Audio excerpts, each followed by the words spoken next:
5, 4, 3, 2, 1.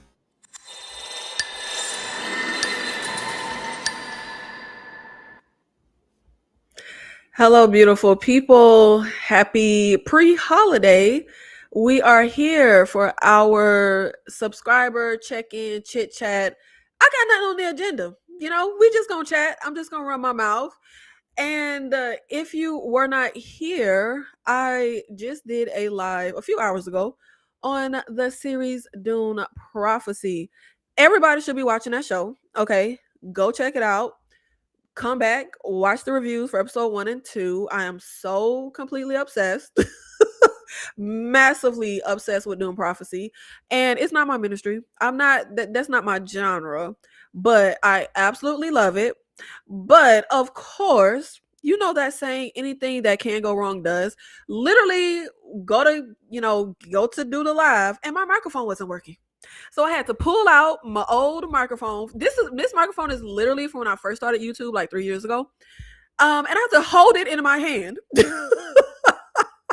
So we may not be here long because I don't know if I can just sit here hold this microphone up. But we are going to just check in, chat. Hey, Anakin, not Vader. Thank you so much for being in the live. How is it going? It's going swell. Honestly, it is going very well. I'm super excited. I had a great week so far, and I'm off work for the rest of the week. So, the week can only go up from here.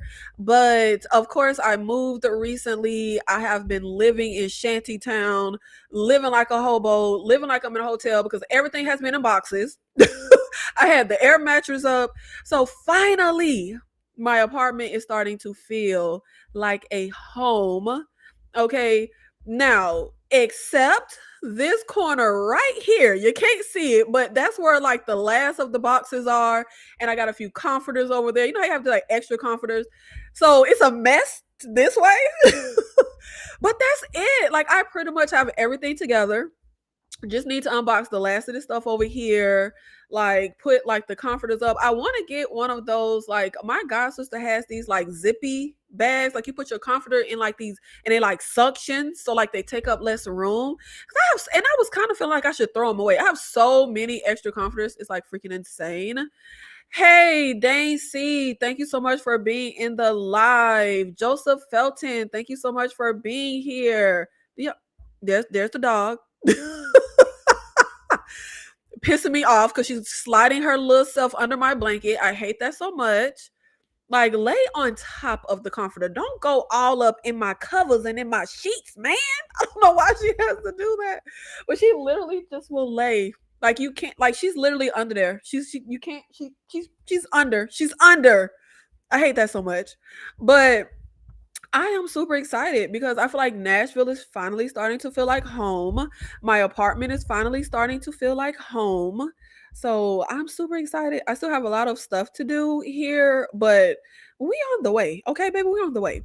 And I'm super proud of myself because when I tell you I don't put stuff together, I don't. It's not my ministry. I'm just not good at tasks like that. I'm not good like trying to read the directions, follow directions, but I put my coffee table together. I put my little end table together and I put my desk chair together. I'm so excited. And yes, I finally have a desk. There's a desk in front of me right now. Like I have a new little set. And of course, when I finally get like a new setup and I feel comfortable and I'm not like sitting on the floor anymore for my YouTube videos, the microphone wants to die. Like literally, and my mouse died recently. Like, what the heck? Is that dog potty trained? Does it matter? Why does whether or not my dog potty trained matter? Like, she's my dog. But yeah, she's like 3 years old. She's potty trained, Dane. Thank you for your concern. That was so random. Yeah, she's potty trained. I don't know why she wouldn't be. She's not a puppy.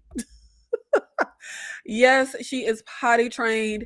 And it was actually difficult to potty train her. I don't know who had her before me. I feel like they had her using pee pads in the house, which I think like pee pads for dogs are fine if they're like a puppy.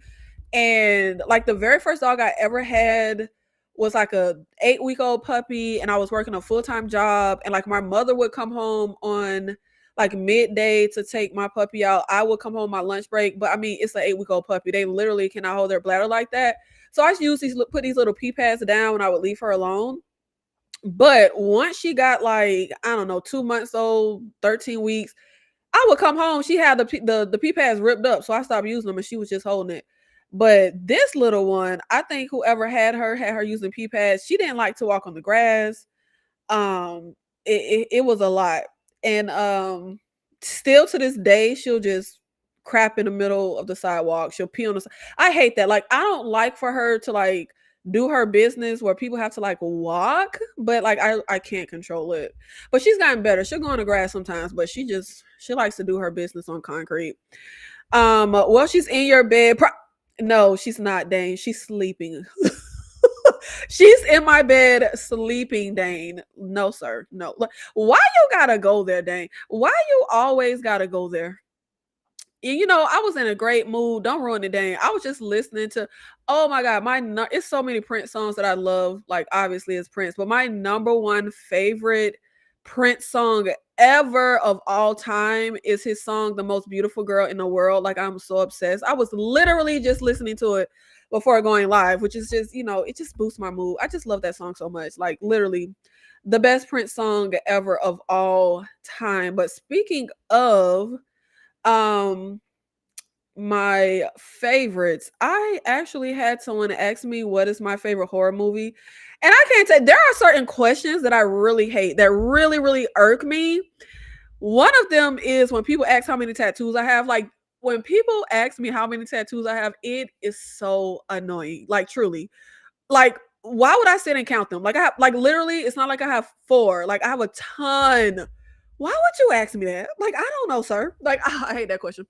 But I also hate when people ask me what's my favorite horror movie. Like, I feel like 50 million. Like, I literally cannot just say there's one horror movie above all that is just like my favorite. Like, even if I was to say my top 10 favorite horror movies, like, I could give you 50 different top 10 horror movie lists, and they like different movies. Like, I feel like it would just constantly change. So they asked me what is my favorite horror movie. Obviously, I couldn't answer because I don't think there is an answer. Like, I don't think there is an answer. There is no number one horror movie that would be my favorite. So they asked me my top 10. So I gave them a top 10. But like I said, I feel like I could do a different top 10. For like, I could do so many different top 10 best of like my favorite horror movies. But I thought it was a pretty solid list. My top 10 favorite horror movies that I sent them was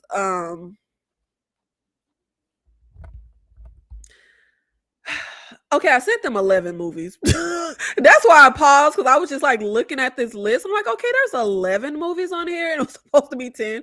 But I think it's a solid list. I have The Thing, John Carpenter's The Thing, Demons, the Italian horror movie, Invasion of the Body Snatchers, the 78 version, the Kiefer Sutherland version, Train to Busan, Event Horizon, Dog Soldiers, The Hills Have Eyes 2006, Inside, the French horror movie from 2007, The Blob, remake from the 80s, Hellraiser, and Demon Knight. Like, I feel like that is a solid top 10, even though it's 11 movies, top 10 greatest of all time list. So in that list, The Thing, John Carpenter's The Thing, is my number one favorite horror movie. But I could literally make a completely different list with 10 completely different horror movies that I would consider my top 10 favorite horror movies of all time. And I would have a different number one. Like, I don't know. When it comes to stuff like that, I don't know how people can say that there's like a number one favorite. Dang, see, why are you trolling me? Too much tattoos can ruin your appearance rather than enhance it. Well, is my appearance ruined, Dane? Thank you. I guess you're trying to say my appearance is ruined. I could make a list of my top 100 horror movies, and Child's Play would not be on that list. I could make a list of my top 400 horror movies, and Child's Play would not be on the list. Like, I like that movie. I like Child's Play. I like Child's Play 2. I like Child's Play 3. That's pretty much when the franchise loses me is after Child's Play 3. Love Child's Play 3. I think it's a great movie. After that, yeah, I've never seen Seed of Chucky. I've never seen Bride of Chucky. There's so many sequels. I think I like the one where like the girl is in a wheelchair and like Chucky is sent to her. That one was pretty solid, but I'm not like a huge like I said, I like the first three, I like the trilogy, but literally I can name 400 horror movies that I like a lot better than Child's Play. I hate top 10 questions like there's too much out. That's exactly how I feel. Like, what do you mean? Like, we literally have decades on decades worth of horror movies, and you want me to narrow it down to only 10? Like, I literally can't. Like, even my letterbox top 4 is super, super hard. Like, literally, it's like it's too many. Like, there's so many horror movies that I literally, and I feel like one thing somebody called me out on, and I have to realize, like, the way I talk in real life with people who know me, like, I don't have to explain the way I talk, but then I have to remember when I say stuff like on YouTube, online, like, people don't know like how I talk. There have been quite a few movies that I talk about and I call it my favorite childhood movie. And somebody literally was like, but I thought you said something else. Because I have a ton of movies that I consider my favorite childhood movie. Like, it's so many movies that I would consider my favorite. Like, I can't say there's a one. Like, there's a ton. I consider Eye for an Eye to be my favorite childhood movie. I consider The Long Kiss Goodnight to be my favorite childhood movie. The Last Action Hero, I consider that to be my favorite childhood movie. Like, there's so many movies that I consider my favorite childhood movie. Night of the Living Dead, the black and white version, I consider that my favorite childhood movie. Like, I said, but I realize that when I say stuff, like, people, they don't, because when I talk in like real life, the people around me know like how I talk, and especially like I also talk in like an exaggerated way, and I also can have like a dry sense of humor. So I'll say stuff like I'm serious, but I'm really not. But I have to remember, like, if I'm on like online, people don't know that I talk like that. Like, and I even had someone say to me, but I've said it. I've said it in videos before though. Like, y'all don't be paying attention. Y'all got to show up to the videos, because somebody even said, because I was saying something about my little sister, and they were like, "But I thought you said you were an only child." I didn't say I was an only child. I said I was raised an only child. My mother had my little sister when I was a teenager, so I always say I was raised an only child.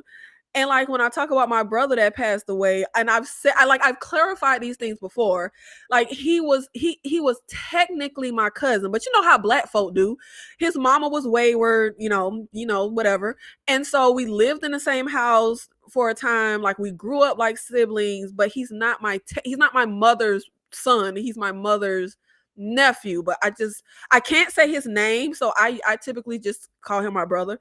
But like, I explain this stuff though. But people like to call me out, and I just be like, but I explain this stuff. But there's some things I understand people don't like. If I say my brother, like, people are going to just think it's my brother and stuff like that. So I get stuff like that, but I don't know. I be feeling so weird. I feel like I just have a certain way of talking. Like, you have to just know my language. Like, I talk in movie references a lot, but I don't even call out the reference a lot of times. Like, a lot of times I'll say like a line from a movie or a line from Seinfeld, and I don't even say that that's what I'm doing. I just do it. And the people that get it, get it. Troy, thank you so much for being in the live. Favorite Nightmare 3. Favorite is different than best, in my opinion. Best the thing. See, I interchange best and favorite. If I say it's my favorite, it's the best. If I say it's the best, it's my favorite. But I get that technically, by definition, the best and favorite are different. But it's just like, I think like last year I did a video on the 100 best movies of the 90s. Baby, it's really just my 100 favorite movies of the 90s. Like, I don't know, because stuff like that is objective. So I'm saying they're the best 100 movies of the 90s, but I mean, really, in actuality, they're just the top 100, like, my favorite movies of the 90s. But by definition, favorite and best are absolutely different. But They're interchangeable for me. If I say it's my favorite, then baby, it's the best. If I say it's the best, then maybe it's my favorite. Like I can objectively see a movie and be like, okay, like I can understand. Kind of like Halloween. I hate Halloween. Sorry, the original. I'm not a fan. But from a technical standpoint, I can absolutely recognize, the genius of that movie. But I feel like ultimately a movie should be enjoyable. Like period. That's just my feelings. I think that above all, a movie should entertain. I am absolutely not entertained by Halloween, so I wouldn't call it the best, but I absolutely understand. So stuff like that, yeah, it's difference between best and favorite. I can objectively look at something that I'm not necessarily a fan of or isn't my favorite and still find some type of depth and recognition in what they did. Kind of like I just did talked about She's All That. I saw it for the first time, talked about it behind the paywall with the members, and I had a long conversation in depth, and I hated that movie. I hated that movie. But from a technical standpoint, I can absolutely recognize, Spike Lee's genius and everything he was able to do on that shoestring of a budget. But hey, I forgot to put my chat overlay up. Y'all didn't y'all didn't remind me. Dang C, thank you so much for the super sticker. Let me go to because they don't show you on here. Let me go to YouTube so I can see this sticker. They gotta do something with the streaming software so that we can see the sticker. Let me see what this sticker is, Chad.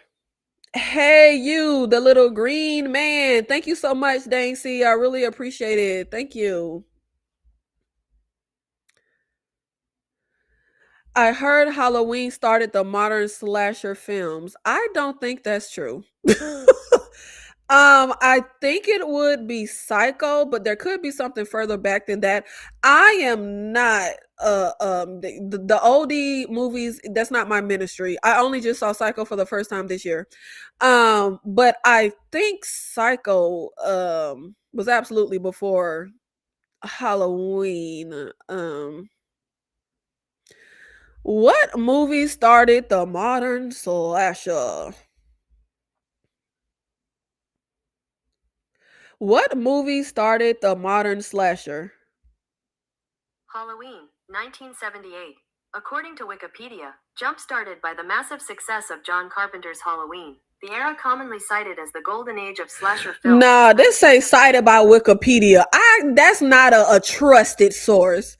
The era commonly cited as the golden age of slasher films, 1978 to 1984. See, no, no, no. I don't call that the golden age. No, no. With some scholars citing over 100 similar films released over the 6-year period. And of course, Friday the 13th is it's known that that's a ripoff of Halloween. They wanted to capitalize on the success of Halloween, so they made Friday the 13th. But I would not call it.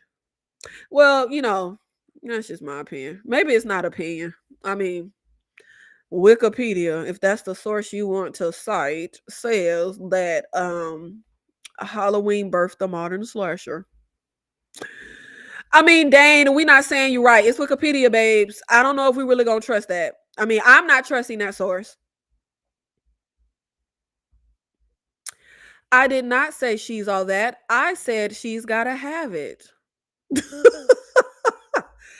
I don't know what I said, but I was talking about She's Gotta Have It. I wasn't talking about She's All That. Maybe I did say She's All That. I don't know. You're confusing me now. Dang, get out of my head. Now I'm confused. I don't think I said She's All That. I think I said She's Gotta Have It. I was talking about She's Got to Have It. Yeah, you like to wave your hands around like a crazy person when you talk. I absolutely do, which is why it is excruciating that I have to sit here and hold this microphone since mine died. I like to flail my arms. Absolutely.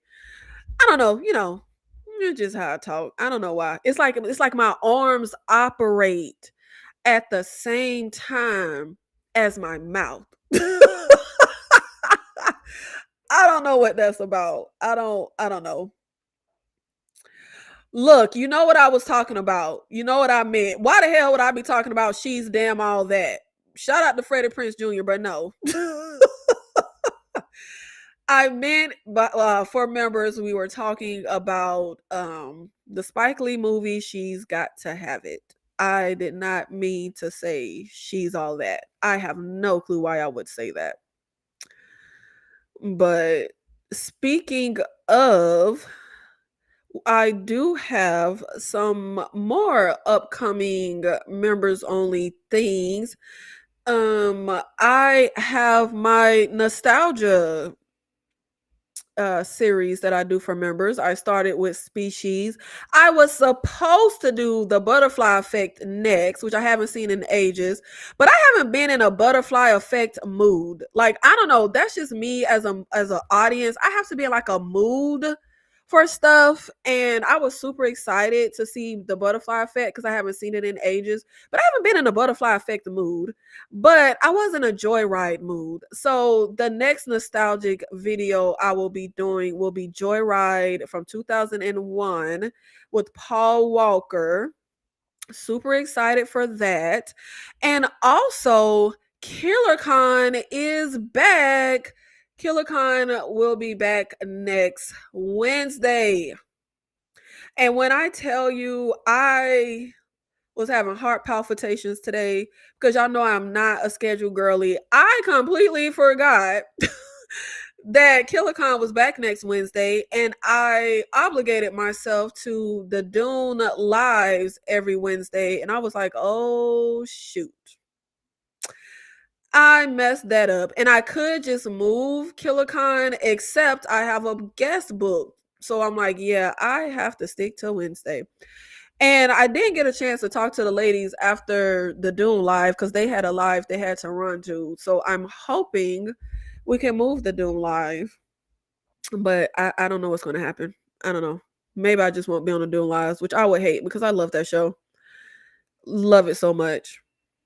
Love it. I actually finally like saw the you was gonna sue who about what? Who are you gonna sue? Because I don't have nothing. Sue me for what? My dog? What you was gonna sue me for? Because you ain't gonna get no money because I have none. What was you gonna sue me for, Dane? What were you hoping to get? I'm gonna have a legal aid attorney. I can't even afford the attorney, child. But of course, we have a pre-holiday today. We have the holiday tomorrow. Does anyone have any holiday plans? I don't. You know what my plan is? Do nothing. I don't want to do nothing. I want to be in, like, I literally just want to enjoy doing nothing. I want to be in my sleeping clothes all day, literally. Like, I just want to lounge. I just want to watch movies. Me and my mother were talking about, of course, she's in Florida. I'm in Nashville. We were talking about renting movies together tomorrow. I'm super excited. And I actually was watching previews, y'all. I was watching previews because y'all know I don't watch movie previews. But we were trying to figure out what we wanted to rent tomorrow so that we can like watch movies together. Am I the only person that watches movies with somebody that's out of town? Like, you know, you watch movies together. But when I tell you, you could literally just spend 2 hours watching movie trailers. Like, you don't even have to watch the movies. You could just spend 2 hours watching movie trailers. But we were going down the rabbit hole watching movie trailers, trying to figure out what movies we're going to rent tomorrow. I'm super excited to just lay around and do nothing. Like, I got me a little vegan meal that I ordered that I'm going to have for my meal tomorrow. I'm excited. I can't wait to do nothing. Like, as I get older, like, doing nothing is just like my absolute favorite thing to do. Like, 150 billion thousand percent. I don't want to go nowhere. I don't have to socialize with nobody. I don't want nobody in my face. I don't want to have to like get ready, go somewhere. Like, I don't feel like it. I just really don't. Play space, might drink a little bit and go, oh my God, that's what I wanted to do. I wanted to order me some alcohol from DoorDash and I didn't. I'm upset. Nothing's going to be open tomorrow. Ugh, that sucks. And I really don't have any alcohol. Like I have a little bit of vodka, whatever that clear alcohol is I got in there. But I don't have anything to like make with it. Dang, Joseph, well, you enjoy your drink. I'm not going to have one. That sucks. I completely forgot. What, you not going to have a traditional Thanksgiving meal? I never do. I never have a traditional Thanksgiving meal ever. Typically for Thanksgiving, my family will like throw food on the grill or do like a seafood boil. Um, Obviously, before I was vegan, I partaked in those things. I think one year we did Italian food. We never do like a traditional Thanksgiving, like ever. Now, my family up here that I wasn't raised with, they do a traditional Thanksgiving. Um, but no, I got me a amazing vegan meal that I'm gonna have tomorrow. And I'm super excited because I got it from this Ethiopian place and I've never had Ethiopian food before in my life. And I'm like super, super excited. I can't wait because I'm a foodie and I just want to stuff my face. And I love this new location I moved to because there's like a ton of great vegan restaurants near me. I'm the same way. I find joy in being left the hell alone. The hell alone. Like I know a lot of people see holidays as like, get with family and make it a big ordeal. I don't. I number one, I really don't believe in holidays. I don't really celebrate holidays, but I do use them as an excuse to like, be festive and do things and get with family and friends. But it's like the older I get, I want to enjoy my time off work. Like I want to enjoy my time off work. I don't want to do anything. I don't want to see anybody. I just want to chill. I like being by myself on the holiday. Like I really, really do. I love just doing nothing and not having nobody in my face and not having to socialize at all. Hey, Miriam, thank you so much for being in the live.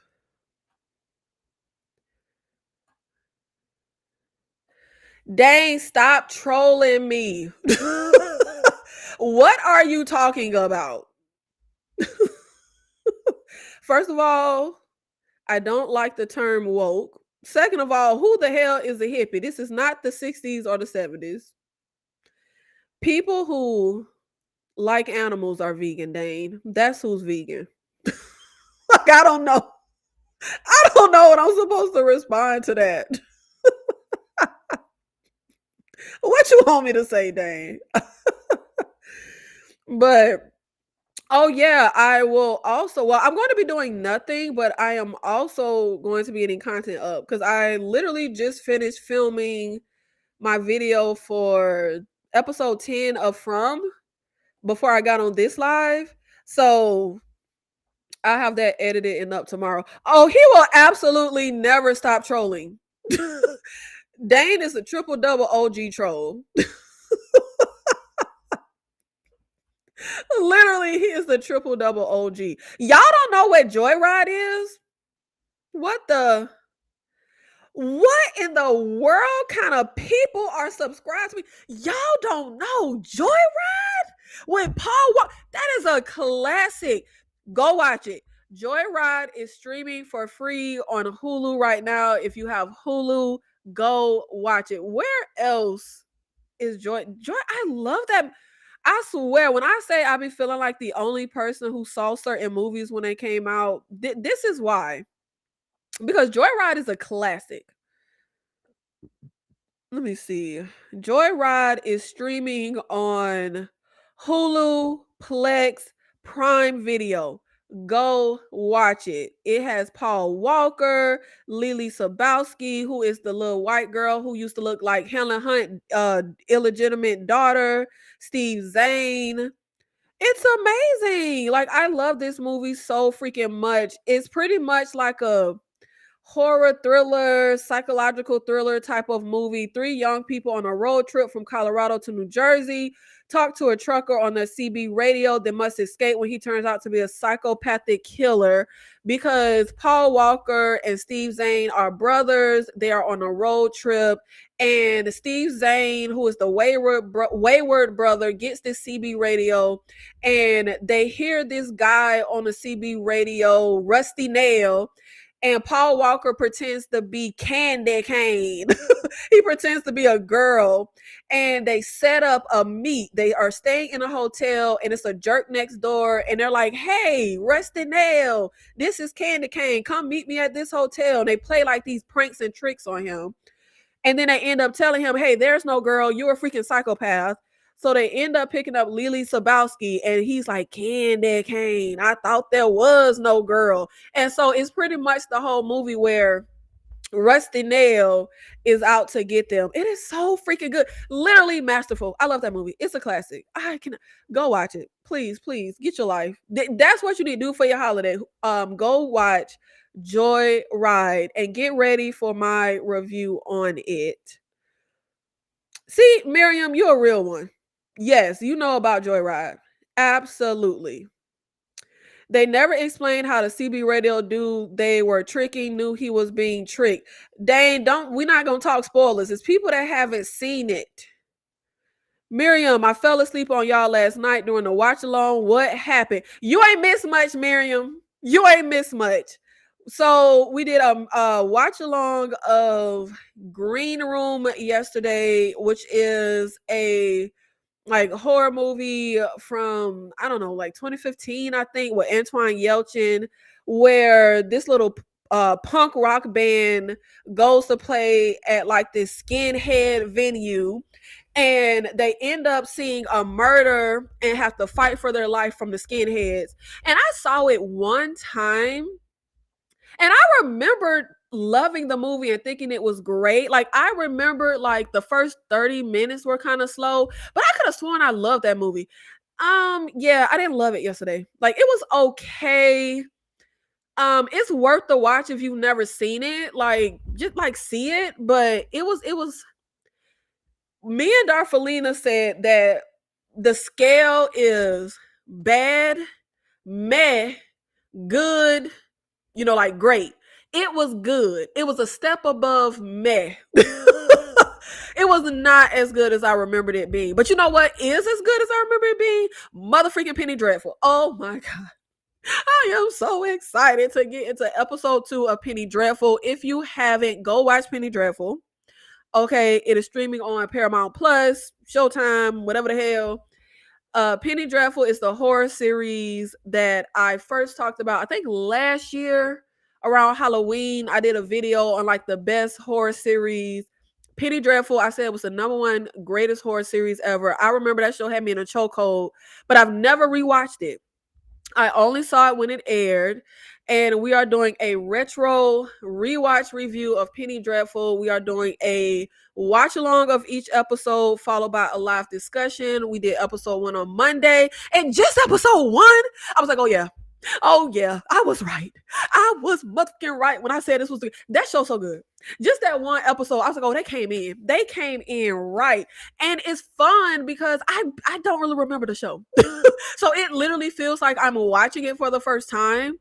Penny Dreadful is amazing. Get on it. We are covering Penny Dreadful every Monday. We are doing the watch along, and then we are doing the live discussion every Monday.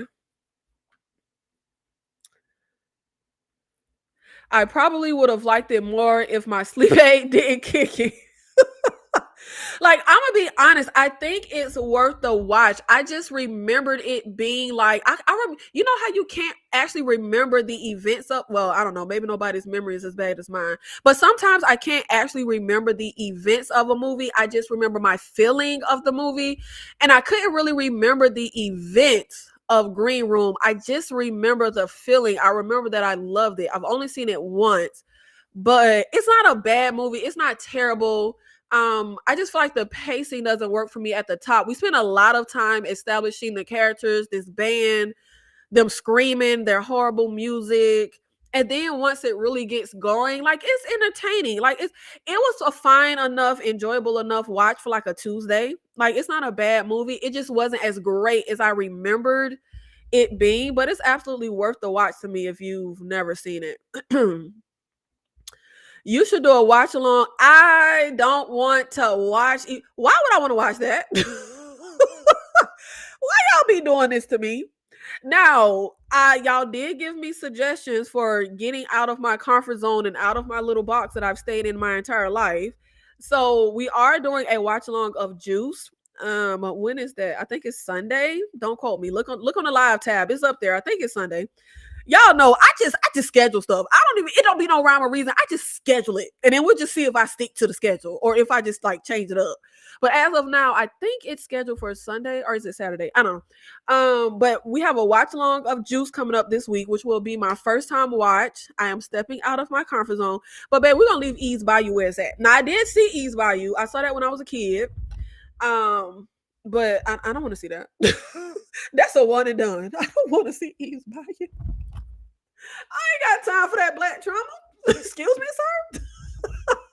Now, Juice seems like it'll be a fun time. Like, you know, they're gonna be running around with guns wrecking shop.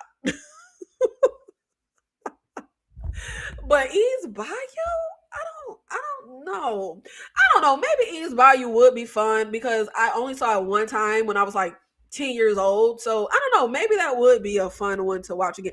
I just don't want to see the trauma. Like, I ain't got time for that. I want to enjoy my movie time. I don't want to be traumatized. And like I mean I want to be traumatized, but like in a fun way, like in a horror movie way. Even though East Bayou is a horror, but you know, like a fun horror movie way, I want to be traumatized. I don't want to be like crying. Like I don't want to be that kind of traumatized. I don't want that kind of trauma. Baby with all her husbands that kept dying, but child ain't got time for that. But I don't know. Maybe it would be fun. East Bayou haunts in the best way. Um, yeah, that ain't my kind of haunt. That ain't my kind of fun. That ain't my kind of fun. Hood movies are the realest scary movies out there, and they are the movies that I don't watch. I won't see niggas in the hood. Like I mean, I don't. But I'm going to see Juice for the first time. And there's some other movies that I had put on my first time watch list. Some of them is some of them little hood movies y'all gave me. Juice is first up. But if Juice ain't good, child, we could scrap the whole watch list that y'all gave me. I'm gonna be for real with you. I will never trust y'all again if Juice ain't fire. If I don't enjoy Juice, I'm just scrapping the whole suggestion list that y'all gave me. Like I'm not. Hold up, Nikki. You can watch Terrifier, but not East Bayou. Absolutely. Are you crazy? I'd rather see people getting chopped up, ripped apart. I don't want to see something that's gonna really like emotionally like wreck me. No, absolutely not at all. No, no. I don't want to cry. And maybe I'm remembering the movie wrong, but isn't it like what can I equate it to? I mean, these are completely different movies, but I remember watching The Pianist. I had never watched the movie again. Brilliant freaking movie, but I was crying. I don't want to be sad watching something. I don't feel sad watching Terrifier. Like, yes, I will watch horror movies all day and night because I can't think of one horror movie. Well, I can't think of one. I can only think of one horror movie where I cried and felt sad, and that was Train to Busan. Outside of that, I ain't never cried in no damn horror movie. Like, what the hell? Anybody trying to cry and be sad? No, I like to enjoy when I watch a movie. I want to enjoy it. I don't want to be, I'm not one of those people like, my mother is that person. She be saying, I'm like, Mom, why are you watching this? Just to cry. Just be crying. Like, ain't nobody got time to be crying. I don't want to be crying. Like, oh my God. Anytime I watch a movie and don't know that's what it's going to do and I end up crying, it's one of those movies like I'll never watch it again. And it could be The Pianist is a great movie, but I don't want to cry and be sad. I don't want to see nothing about the Holocaust. Like, that's sad. Like, I don't want to see that. Or like, Boys Don't Cry. Oh, hell no, I don't ever want to see that again. I'm not that movie. Like, I don't want to be sad. I don't want to cry. It's not my thing. It's not fun to me. It makes my eyes hurt, my nose run. Like, I ain't got time to be crying. Not in the slightest. Not in the slightest.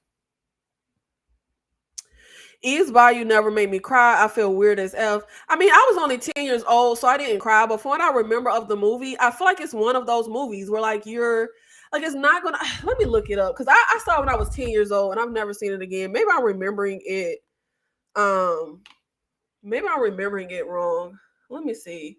Cause then her dad, like, come home drunk and essay her or something. Samuel Jackson came home drunk and essay his daughter Megan Good. Like, isn't that what happened? I don't see no mess like that. I don't see nothing like that. Let me see. That's just not a good time to me. Let me see.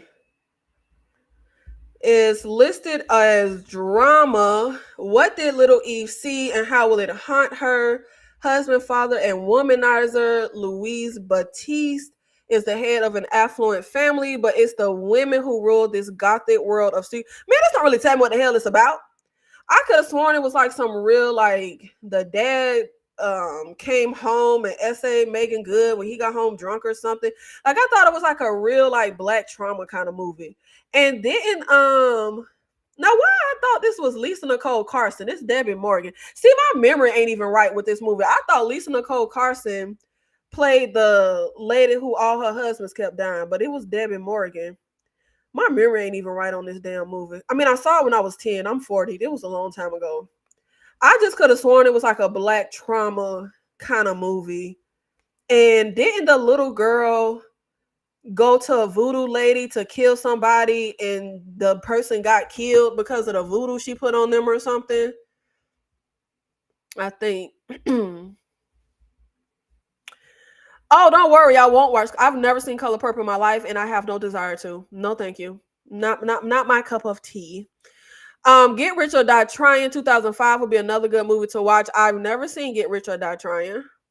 I know that's the one with 50 Cent though. Like I know what it is. I've just never seen it. Is it actually good though? Like I'm telling y'all, if Juice ain't good, I'm never listening to y'all. I've never seen Minister Society. I have seen Baby Boy with Tyrese. My mother drugged me to the theater to see For Colored Girls. No, thank you. See, and that's what I mean. I could have sworn Eve's Bayou was like a For Colored Girls, where it's just like black trauma. I ain't got time to be crying. When was that a Nikki Nani Rose that got like essayed and then like the little kids were thrown out? Baby, like who enjoys stuff? Like I've never seen Precious. Like who wants to watch stuff like that? I don't want to watch stuff like that. That's not fun. That's not a good time to me. Terrifier is a good time. Not stuff like Precious. No, that's not my ministry. That's not my ministry. I love Remember the Titans. I didn't cry. I love John Q. I didn't cry. It has to be like I mean, I am a crybaby when it comes to movies, but not nothing like Remember the Titans. Baby, why the hell would you be crying on John Q? The boy lives. Like everybody lives. Why are you even crying? But it has to be stuff like I can count on one hand how many movies I've cried on because for one, I don't like to watch movies like that. Usually I just get into the movie and don't even know that's what it is. But it has to be something like real, like The Pianist. I cried. That's the freaking Holocaust. Like, how could I not cry? If you're not familiar, The Pianist, we have Adrian Brody who plays this Jewish guy, like at the top of the Holocaust. He's separated from his family. He's put in a concentration camp. Like he's trying to like survive, hide from the Nazis and stuff like that. It's super fucking sad. I was crying. Boys Don't Cry with Hilary Swank, where she's like this. Okay, let me make sure I say this right. I think yes, it's a girl living as a man. So that's he was true. Oh, I'm sorry. I don't know what it's called. It's I think it's a true story, and it was a girl living. Oh, what is it called when you're a girl living as a man? It's Oh, what is it? Is it's trans something? I feel like it's a word. Trans. Is it transgender? No, that don't sound right.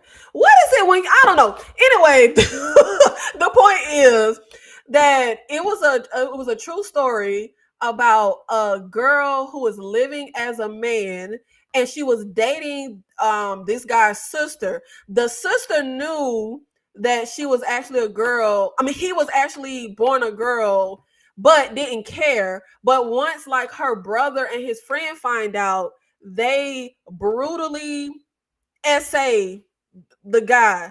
I cried my motherfucking eyes out, literally. And that was the moment I said I will never watch a movie with the essay scene. Like, no, the hard R word scene, no way, no way. Like in movies like that, I cry. Like, first of all, when it's something true to life, because if I remember correctly, I think The Pianist is based on a true story, and Boys Don't Cry is based on a true story. Like when it's stuff that has actually happened to people, and even if stuff like The Pianist, like let's say the story of Adrian Brody didn't actually happen. I mean, the Holocaust happened. Like stuff like the fact that this stuff is like true to life, like stuff like that makes me cry. I don't like to like see people suffer. Like suffer in a horror movie, yeah, but I mean like suffer, like Boys Don't Cry suffer, Holocaust suffer. I do not watch anything with like a slave movie or black people getting treated wrong. No. I saw Rosewood when I was like 14 and literally was like, no, I'm never watching stuff like this again. Like I don't like stuff like that. I don't want to be devastated. I don't want stuff like that in my spirit. I saw Antoine Fisher. I did not cry. That is based on a true story though. But no, I didn't cry. Like it has to be, like I said, Antoine Fisher is nowhere near what I just explained with the Boys Don't Cry. Like it has to be something devastating. Like Antoine Fisher is sad, but it's not a tearjerker to me. It's not a tearjerker. You know what? Press one in the chat if you want a Nikki cry play. It's gonna be a grand opening, grand closing. Because, like I said, I don't like to watch movies like that. Oh yeah, and I forgot one more movie. So that's the whole playlist. The Nikki Cry playlist is it's very short. It's grand opening, grand closing. The Pianist, Boys Don't Cry, The Fault in Our Stars. That's it. Unless I'm forgetting something. Yeah, that's it. Oh, I cried on Train to Busan, but that but yeah, that's it. That's my cry that's my cry list. Grand opening, grand closing. Also, I guess if you're one of those, because there are people like that who feel like they just want a good cry. They like to, watch stuff like that. I don't like literally. I don't like to like cry like in real life on a like I don't like to cry. Like I avoid it like the plague. But if you want to cry, there you go. That is Nikki's cry playlist.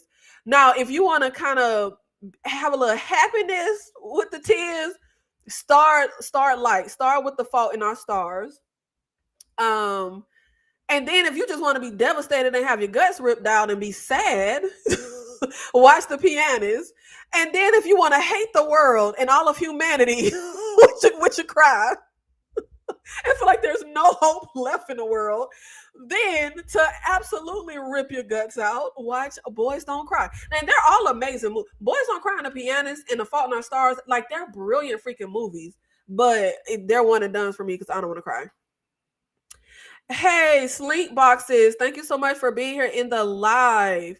I've never seen The Green Mile and I don't want to. Because I have a problem with them making that black man like that. That's how they did Elgin and From. Elgin and From was just like old boy in The Green Mile. I don't know why they made that black man like that, but I ain't like it. And I never even seen the movie. Yes, a transgender man who was yeah. And yeah. I couldn't think of what it's called. Is it called transgender? I couldn't think. I feel like it's a because like what is it called when like you don't I'm not gonna say I don't think it's called don't have a gender, but like you don't what is it called? Like people that like don't live as either gender. Like it's like words for this stuff. Like I don't know the like I absolutely feel like let people do whatever they want to do, but I just don't know all the wording. But I feel like it's called something. Like yeah, in the movie he was born a girl, but he was living as a man. I think that's called. I don't know what it's called, but like if you're not living as a gender, it's oh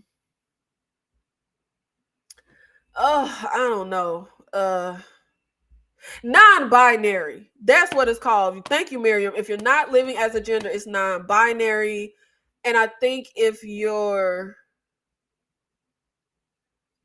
born a man but you live as a woman, that's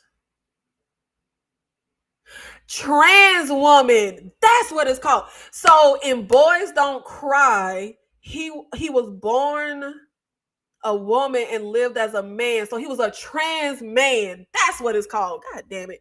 I knew I would get it right. But shout out to all the LGBTQ people. Like, I just don't know the wording for these things, but absolutely. Where are we?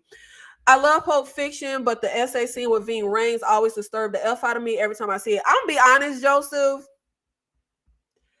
I got no sympathy for that. Do you know how many hard R word scenes women have to sit through in these movies? Baby, y'all got one. Y'all got Pulp Fiction. Like, y'all will be okay. Go watch it. Talk about this stuff. Do you know how many hard R word scenes I sat through just in my childhood, just in my teenage years, like before I even got to Boys Don't Cry? Every time I was literally, what is that girl from Euphoria who y'all be talking about with the big breasts and the blonde hair? She just played in that horror movie this year. What is that girl name? What is her name? What is her name? Who is this white girl? Sydney Sweeney. I was just watching a horrible horror movie that Sydney Sweeney played in long time ago, where her and her class with their teacher go on a trip into the woods where her teacher's like Green Beret boyfriend, and they come across some like hillbillies, and it's a hard R scene in there. Very unnecessary. Anytime you are watching a horror movie, baby, they're gonna always hard R word a woman. Every motherfucking time. I just saw those what are those Charles Bronson movies? It's like 6 of them where he's a vigilante. Y'all, what are those movies called with Charles Bronson where he's a vigilante? I sat through, I think I'm up to like number 4 now. Baby, they hard R word a woman in like every one of those movies. Like women have to sit through those scenes all the time. Joseph, you'll be okay. Joseph, you'll be okay. All the men will be okay. Y'all got one movie y'all have to sit through with a man with a hard R word scene. That's it. Women have a lot of scenes we have to sit through with a hard R word happening to a woman. You'll be okay, Joseph. You'll be okay. Oh my gosh. Hey, DeMarcus, thank you so much for being in the live. Have you seen Alex Cross, the TV series? Okay, so my mother has been strong arming me to do a review on Alex Cross. I started watching it, I think like a few days ago. It has been a um it hasn't been an easy watch for me to get through. Yeah, but I'm trying to finish it, or my mother will likely disown me if I do not do a video on Alex Cross. She loves it. She wants more people to get into it. She said she wants me to do a video on it, so I absolutely am.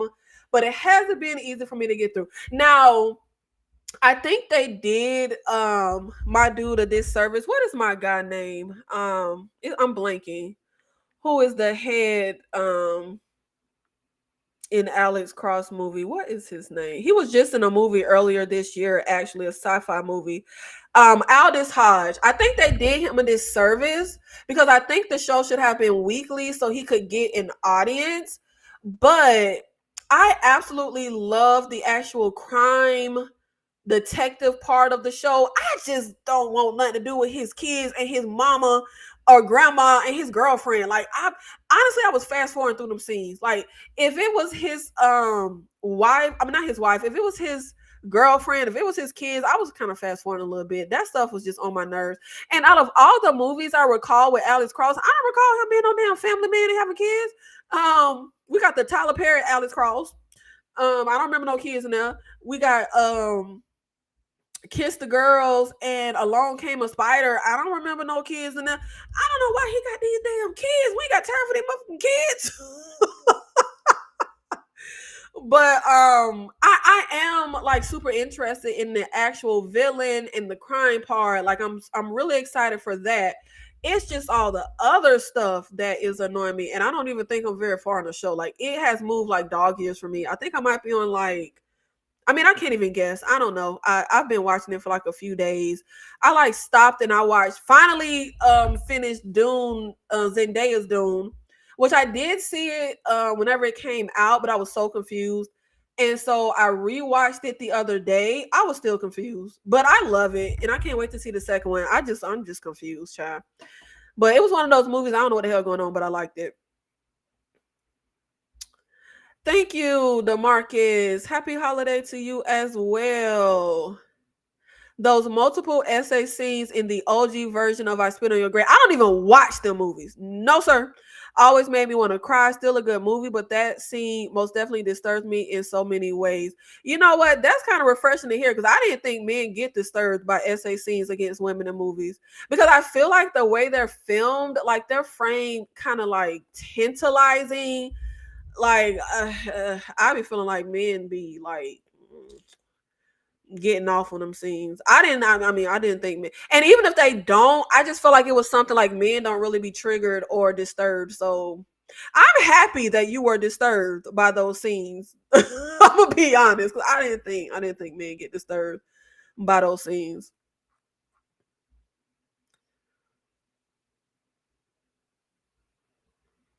Come on, Nikki, you watch the white sad movies, but not. Come on now why this done turn into a black and white thing? Because I don't want to see stereotypical like niggas in the hood, black trauma, robbing the liquor store movies. Like I mean, I don't. I don't want to see no black trauma. But I guess all the movies on my cry list, you're right, they are white. One is Korean though. But yeah, you're right. None of them are black. Look, that's just the way the pendulum swung. Get Rich or Die Trying is a really great movie. It's a crime drama flick about 50 Cent who was in a D who was a D boy trying to make it as a rapper at the same time trying to find his mom's killer. Okay, if you say it's good, I'll add it to the list. Akeem, thank you so much for being here in the live. Hey, Nikki, my favorite horror content. Oh, thank you. Oh my God. My favorite horror content creator. Happy Thanksgiving. Thank you so much. Wow. That won't go straight to my head. Thank you so much. I really, really appreciate that. Truly. Not all, but some, yes. Because it's the way the scenes are framed. I feel like I don't like having those scenes with the man behind the camera because they're like showing the woman's breasts and it's like very tantalizing. And I don't like that's not what the R word is. Like, why is it framed in a tantalizing way? Like it's framed in like a sexual arousing way. I don't like that. And I also feel like just like the movie I was just talking about with Sydney Sweeney, I feel like they just throw it in movies very unnecessarily. Like it's not even necessary. Like obviously a movie like I Spit on Your Grave, that's a central part of the plot. But this movie I saw with Sydney Sweeney, like we're out in the woods with hillbillies. Like it wasn't no hard R word against the people in Wrong Turn. Like it's so many horror movies where they just throw in a hard R word scene. It's very unnecessary.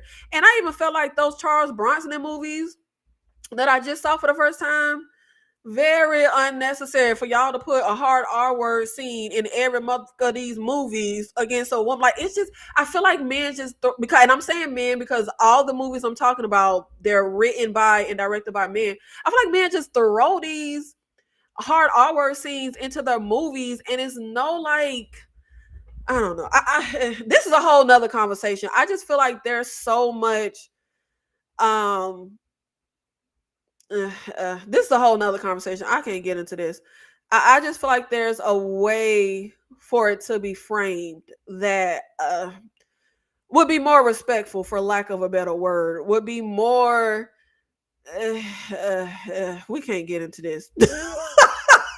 Like, I would go off on a whole nother thing. I hate when essay scenes are too explicit and overstay. And this is along the lines of what I'm talking about. And overstay their welcome. It does feel like the creative are catering to an audience that is. Thank you. Yes, that is exactly what I'm saying. Like, and maybe I look at it with a different eye, but it's like the director lingers on certain things, or I just don't. And that was one. I can't even remember what the movie was, but I actually just saw a movie. It was a horror movie with a hard R word scene. And the girl, the way she sounded, it was very sexual. Like, it's like, I was like, why y'all got her? Like, the way she was moving and the way she was moaning, like, it was erotic. And I'm like, but she's being hard R word. Why are y'all making this erotic? And it'll be like Anakin just said, extended scene, extended shot, showing the girl breast. And even movies like I Spit on Your Grave, I've never seen the movie, but I've seen the poster. Why is the cover art for a movie about a woman being R word tantalizing? Like, the woman, you see her whole ass. Why is her ass? Why she ain't facing the camera? Why y'all got her ass out on the damn cover of I Spit on Your Grave? Like, that's the shit I be talking about. Like, why are y'all making this tantalizing? Like, you're trying to like appeal to men. Like, why are y'all showing that lady ass on the cover when the movie is about her being assaulted? Like, it's just stuff like that. It's just decisions like that I'm just like, this ain't. We're never going to get out of grape culture. Like we're just going to be stuck forever. See, don't get me down this road. Like, please don't take me down this road, because I could really just go on and on about how much I hate it and what I think of the directors who do these things. But, that's neither here nor there. No, I am not a therapist, and this is not a therapy session. Deontay Spot, thank you so much for being here. I'm glad you finally caught alive. I can't watch movies with. I am so shocked to hear men say, yo, you know what? Let me hold men to a little higher regard than I normally do, because I'm gonna hold y'all up to a little higher regard than I guess I do, because I did not know men. I can't watch movies with SAC. I'm happy. Like, I'm literally like, I'm flabbergasted. I literally didn't think men even cared or blinked an eye at stuff like this. I love that. I love that so much. I don't care how fine the woman is. If I see them in the essay scene, everything in me goes limp, to be honest. I'm really shocked by sickos who get a king out of some. I mean, I do. I literally, what live? It was a live. I don't want to alienate nobody, but I don't know. One of the subscribers was in the comments of one of my videos talking about how much he get off on essay scenes in horror movie chat. Yeah, that's the stuff I be hearing men say. That's why I am so shocked to hear Joseph Felton and Deontay Spot talking about they disturbed by these scenes. Because yeah, I had a subscriber comment that he loved them scenes. Okay. So I literally be walking around like all men are sickos, and they get off on these scenes, and I want these scenes out of movies because this is sick. I don't know who that subscriber is, but yeah. And I can't remember what video. I can't remember if it was a live or like an uploaded video, but I absolutely can remember the comment, because I was like, what the fuck? Like, see, this is why I feel the way I feel about these scenes and about you niggas. And when I say niggas, I mean everybody. I don't just mean black people. Oh, definitely unhinged. Definitely. But, I don't even know what to say about that. I don't even know what, because I was literally looking at that comment like, did you just fucking publicly comment some shit like that? People will put anything on the internet, child.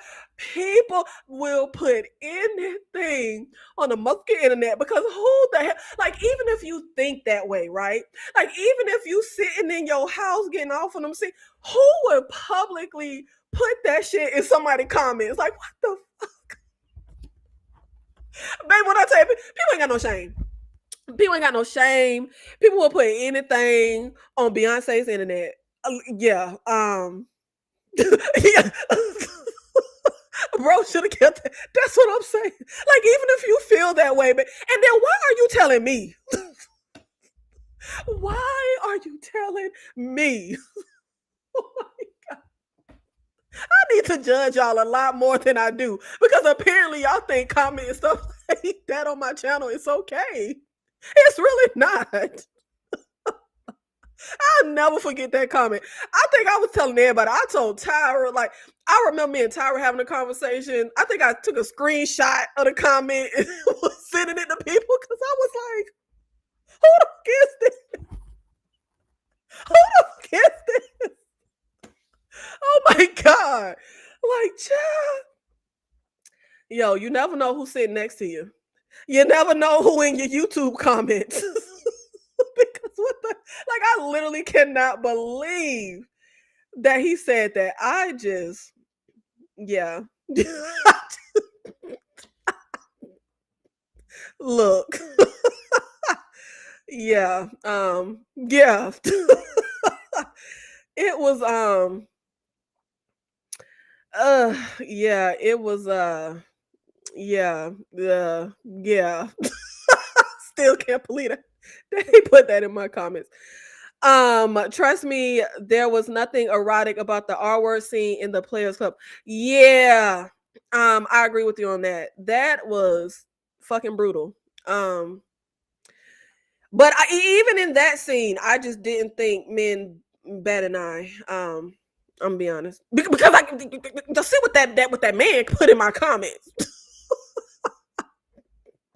He was at home getting his life to Players Club, apparently.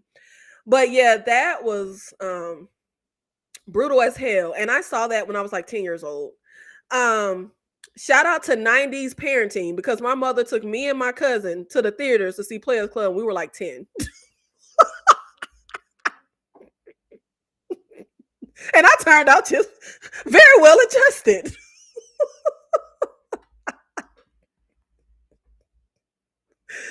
Oh my God. Oh my God. Yeah.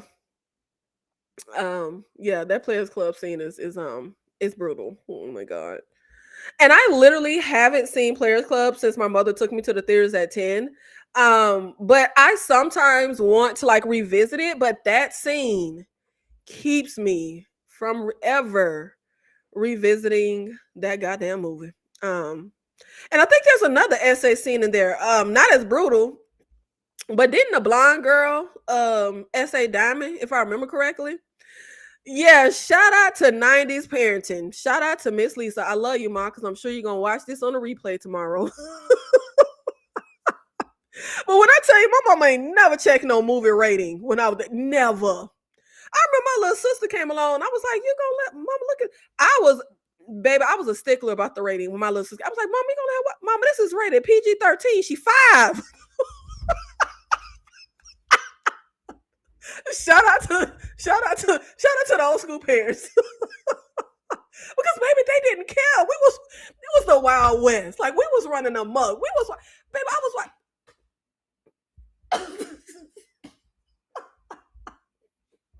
But you know what's so funny?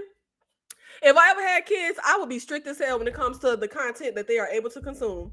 Even though I watched all kind of ish when I was growing up, I would never. Because see, I turned out well adjusted, but I don't know. I think some of this stuff could be turning people a little. You know what? That guy that comment, he probably one of the people watching this stuff when he shouldn't have been. You know, everybody can't turn out well adjusted like me. Blueberry ricotta cheese pancakes. Thank you for being here in the live. Thank you. Happy holiday to you. Happy pre-holiday. Okay, yeah, I thought I remembered that. I don't think it was as like graphic, if I remember correctly. But again, I was 10, so I couldn't might not be remembering it right. I missed the 90s and early 2000s. Media wise, absolutely. Like movies, music, TV wise, I definitely miss it. But I'm not a nostalgia person. Like I mean, I'm being honest. I think we have rose colored glasses when it comes to nostalgia, because I was absolutely that person who would always say the 90s was the best era of movies. The 90s was the best era. I don't agree. I think movies have gotten better with time. I think every era has really amazing classic movies. There are certain years where it's just like, dang, how did all them bangers come out in 1 year? But yeah, but I will say the horror community be sleeping on the early 2000s. The early 2000s horror, baby, that was a golden age. That early 2000s horror is something else. Golden age for sure. Okay. It's too late to pay child services, Dane. I'm 40. They gonna retroactively take me from my mama. We understand influencing better now. Yeah, yeah. I mean, I think it's a mix. You know, I think I had a really great parent, and I think I had a really great understanding that movies were make believe when I was a kid. But I don't underestimate the effect of being young and impressionable and seeing all kind of violence and sexual content. Like I think that stuff matters. I don't think it should just be the Wild West and like it was when I was growing up and you just be seeing anything. Like I'll never forget. Does was anybody around? Is anybody old enough? Does anybody remember that show on MTV? It used to come on late. It used to come on like midnight. It was a show on MTV called Undressed. I used to watch this show when I was like 11 or 12. It was a show about college kids running around hunting each other. Like, I mean, that was like not, the full plot of the show, but that's pretty much what they was doing. But I used to love that show. Like, that show was so good. Like, it was Undressed on MTV. It used to come on late at night. I should have been watching that at 10 or 11 years old. And also earlier I was talking about my favorite childhood movies. Eye for an Eye was like literally my favorite childhood movie. And that is a movie about Kiefer Sutherland being a rapist. Like it's two hard R word explicit scenes in Eye for an Eye. And that was my favorite childhood movie. Like it's crazy. Like I should have been watching that stuff. But I'm different, okay? Because I was always a movie buff. I wasn't watching like kid like I remember I used to literally say I don't want to watch cartoons. I want to watch a real movie. I don't know why I called them real movies, but I was just a movie buff from a young age. So I feel like I'm an exception, but kids shouldn't be watching that stuff, child. but I'm different because I was a movie buff. I had great taste, even as like a 7-year-old. Like truly, I did. Like for real. I was ahead of my time. I was ahead of the curve. Yes, Blueberry. So you remember Andre? Yes, like that show was so good. But you know what's so funny? All the stuff I used to watch Undressed at like 11. Like I said, my mother took me to see Players Club, a movie about strippers, when I was like 10. Do you know what two rules my mother had throughout my childhood? I was not allowed to watch Moesha. Y'all, let me tell you how my mother's rules never made any sense. Never made any sense. I could see all kind of horror movies. Literally, I saw The Evil Dead when I was like 3 years old. Like I was watching all kind of stuff. Eye for an Eye. When did Eye for an Eye come out? Was I 9? She let me watch Eye for an Eye, which is a movie about a rapist with Kiefer Sutherland, where it's two explicit hard R word scenes. She took me to the theater to see Players Club. Like I saw all kind of movies, but she had a rule that I could not watch Moesha. Would you like to know why I couldn't watch Moesha? Because my mother thought Moesha was boy crazy, and she thought that was a bad influence on me.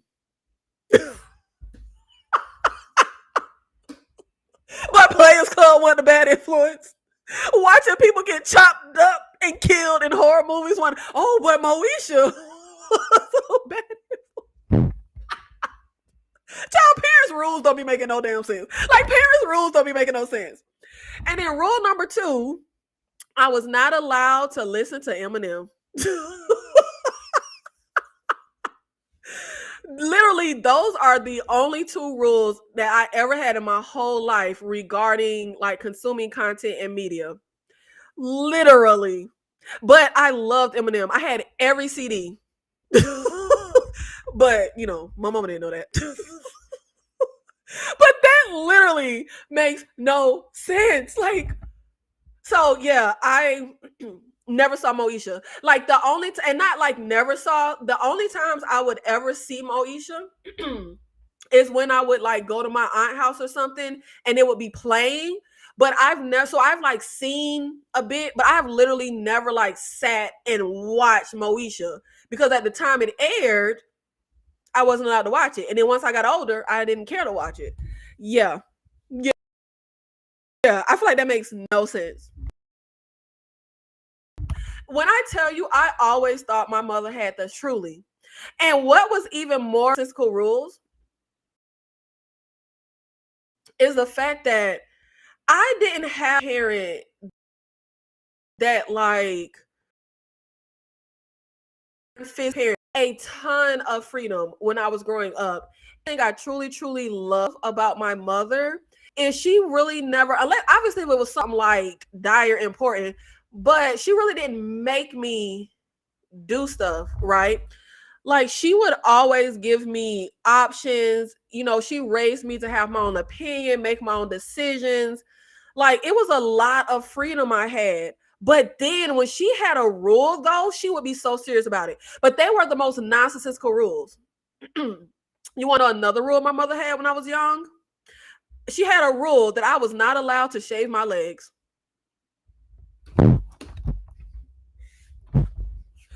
What? Literally, that was a rule. I was not allowed to shave my legs. What? Like, what does that even mean? What is that even for? Like, I don't understand. And I remember her saying something about like, I can't remember verbatim, but it was a rule because something about she didn't want me. I don't know. I can't remember, but it had something to do with like societal like stuff. Like you know how you have that group of women who like don't shave their arms and stuff, underarms and stuff. You know, it was something about like not conforming to society and wanting to wait until I was older and like made the decision for myself and you know something like that. I can barely remember, child, because I was half listening because I just like, baby, this is a stupid motherfucking rule. No, I wasn't allowed to remove hair from my legs. Like I said, shave, but shave, wax, like whatever. But you know, I'm me, so I, you know, kind of did it anyway. But honestly, even to this day, I don't really grow hair on my legs like that. Like you really can't see it. So it wasn't like the biggest deal, but I just was like, this is so freaking stupid. But I don't like rules for girls that have anything to do with their body. I think girls should be raised from a very early age to have bodily autonomy. So I don't like any rule that has parents controlling their kids' body. I don't care what it is. So yeah, I had to rebel against that because I was a feminist even as a kid, and you weren't about to control my body. And it was just a stupid rule. Like, it's hair. It grows back. Like, who cares? Like, when I tell y'all, I feel like my mother had the most nonsense. She had the most nonsensical rules, but it also made no sense because she wasn't like a rule type of parent. I didn't really have rules. Like, literally. Like, her family used to get on her because I didn't really have like, I didn't have like a strict, like structured upbringing. I had a lot of freedom, but if she had a rule, she was very serious about it. And those were like the most nonsensical rules. Non-conformist feminine, yes, because my mother never shaved her legs, never, her whole life. She doesn't shave her legs. Like she's one of those women. So yeah, it was like a whole reason behind it, but I was just like, no, babe, no, let me do what I want. It's my body. And I feel like that's probably very unpopular, but I really feel like girls should be raised from a young age to make their own decisions for their body, like period. Because I really feel like you go from your parents controlling your body to your boyfriend controlling your body, society control. Like I think girls should do whatever they want to do to their body. I mean, that's just me. Like if your daughter wants to get a tattoo, let her get a tattoo. Your daughter wants to shave her leg, like anything that has to do with a girl's body, I think she should be in full control of it at a young age. I don't care, whatever.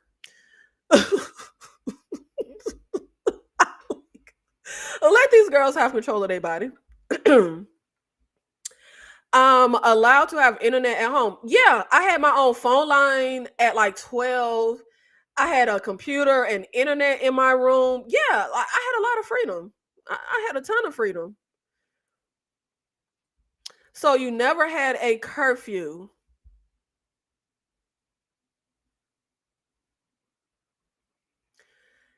I don't remember having a curfew. I'm trying to think. I remember hanging out a lot and going to team parties with my god sister. I don't remember having a curfew, but I also don't think I just was like staying out late. I mean, I grew up in Jacksonville. Everything closes at like super early. Like there's nothing to be out there doing. And we were teenagers. It's not like we can go hang out at somebody's house. Like literally, we would go to the river walk. We would go to a teen club. Do they even have teen clubs anymore? We used to go to teen clubs. We would go to teen clubs, the river walk, or just ride around in the car. Just literally, I spent so much of my youth like riding through the city. We would literally just ride through the city. I don't recall. Like, my mother may be able to refresh my memory more. I don't recall having a curfew. But again, I wasn't out late. But I mean, I was raised by Southern Black Baptists. You weren't finna just walk in the house all late, disrespect. Like it's disrespectful. I feel like I wasn't out late. I was with you till you said tattoo. Look, if I had okay, maybe I went too far when I said tattoo because I was just about to say something, but then I said, nah, that ain't true. I was literally finna say, I don't care if I had a 13-year-old and she wanted a tattoo, I would let her do it. Yeah, no, I probably wouldn't. But see, that's why I don't have kids. Because I feel like even if she's 13 and she wants a tattoo, she should be able to do it. Like, I just feel like from a young age, women should be raised. Girls, obviously, they're not women yet. Girls should be raised to have full autonomy over their body. Like, all of the decisions about a girl's body, I feel like she should be making those decisions from a young age. My mother was just telling me about, I think one of her friends, I don't know, like went through her daughter's stuff and found birth control. Like that's so violating. Like let that girl make whatever decision she's going to make for her body. You should be happy she's being responsible and is on birth control. But see, now that you've gone through her things, guess what? Now she's going to make sure she doesn't have anything you can find, and she's not even going to protect herself. Like, I don't know. I just feel like I think women get enough outside influences trying to control us from very fucking young. That I just don't. I think parents should raise their girls to be very strong minded and strong willed and have bodily autonomy. I mean, I just really think so. I just really think so. Um, but I was with you till you said tattoo content because I feel like I'm kind of with me till I say tattoo. But I'm gonna include tattoos because I gotta go to the extreme. I gotta go to the extreme. Atia Joy, thank you so much for being in alive. I get that. As soon as my little cousin was able to shave, she shaved her eyebrows and edges. I understand mama's banning razors now. Well, you know what? That's her bodily autonomy. That's her self-expression. If she wants to, if your underage minor daughter wants to shave her head and shave her eyebrows, absolutely let her. Like I remember who was it? It was somebody around me whose son wanted to dye his hair. Not son, sorry. Daughter wanted to dye her hair. She was like 7 years old. She wanted to dye, and she didn't want to dye her whole head. She wanted like a pink streak in her hair, and her mother wouldn't let her do it. And I'm just like, let that baby control her appearance. If she wants a pink, streak in her hair it is her right to do that. Like, I don't, and I'm also not one of these people who feel like kids don't have rights or a voice or opinions or like, no, let that baby control her appearance. Like, let that baby put a little pink streak on her hair. Like, what's the big deal? Like, I don't know. Like, I feel like even if you don't, even if I don't agree, because I think a pink streak would look ugly.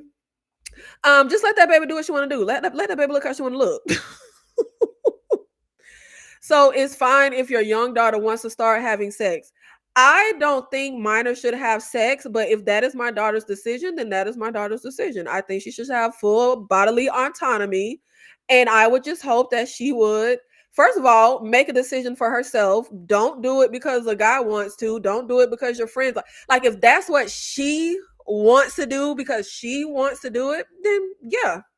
Now I won't say I'm fine with it. I wouldn't want, and that's the thing. I feel like giving your kids freedom doesn't mean you want them to do everything they're doing. It doesn't mean you're behind everything they do.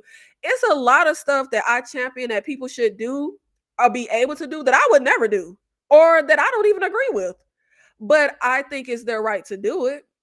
So do I want my teenage daughter to have sex? Would I be fine with it? Would I be happy? Would I throw her a parade? Would I give her a Kama Sutra book? Hell no. But I stand by my statement that I think girls should be raised to have full bodily autonomy. Yes, Dane. I make sure my daughter on birth control. You better make sure that you use a condom and go about your business. Yeah. I wouldn't be happy, but yeah. I like the pink streak that was popular in the 2000s. Man, yeah, baby. This ain't the 2000s. That baby would have looked crazy, but it's her right to look crazy. I will never forget when my little sister was like 4. We lived in Florida. It was motherfucking hot. She used to want to wear these hot behind like leather boots. I forgot. I was just riding. I was going somewhere. Baby, I let her wear them hot behind leather boots. And somebody had some attitude with me. Why you got that, baby? I hear this because she wanted to wear those boots. I no. I think a lot of parenting, particularly I'm gonna say black parenting, because that's the parenting I know. I think it's very much rooted in control. Like a lot of parents want to control their kids. Like a lot of stuff that parents do, it has nothing to do with like shaping your child to be like a good human. Like I remember it's somebody I know. She ain't gonna never see this video, but her son when he was little was obsessed with Spider-Man. He would dress in Spider-Man costumes all motherfucking year. Every time I saw that kid, he was in a Spider-Man costume. When I tell you, she did not want him in these Spider-Man costumes. And you know why? Because she said, I'm annoyed. Like, he need to pick another superhero. So she was fine with him being in a costume all year. She just didn't like that he would only be in a Spider-Man costume. That's the only superhero that kid cared about. He loved Spider-Man. Like, who cares? Like, that's the stuff I be talking about. Parents just want to control their kids because why are you stopping your son from wearing a Spider-Man costume? Next time I saw that kid, he was in a Batman costume. And I'm just like, why? Why? Like, who cares? I don't know. I just, I think parents want to control their kids.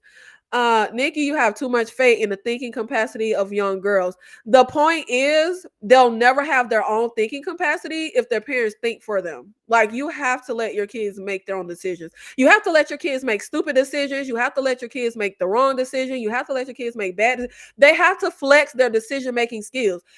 I don't think it is logical that you're going to make every decision for your child and then suddenly they turn 18 and move out and make great decisions when they've never had a chance to make decisions. What the hell? But that's just me. Hey, I ain't got no motherfucking kids. That's y'all. I ain't got no kids. I don't have to worry about this stuff, okay? I don't have to worry about it. This girl I used to be friends with back in high school said her mama let her get a vagina piercing. Mind you, she was only 14 years old. I was like, what the F? I don't agree with a 14-year-old getting a vaginal piercing. Look, I want the girls to have some freedom, but I guess we gotta draw some lines. God damn, we gotta draw some lines, child. Um, that's a little much, even for me. As open-minded as I am, that is even a little much for me. Because what? I gotta think on this one.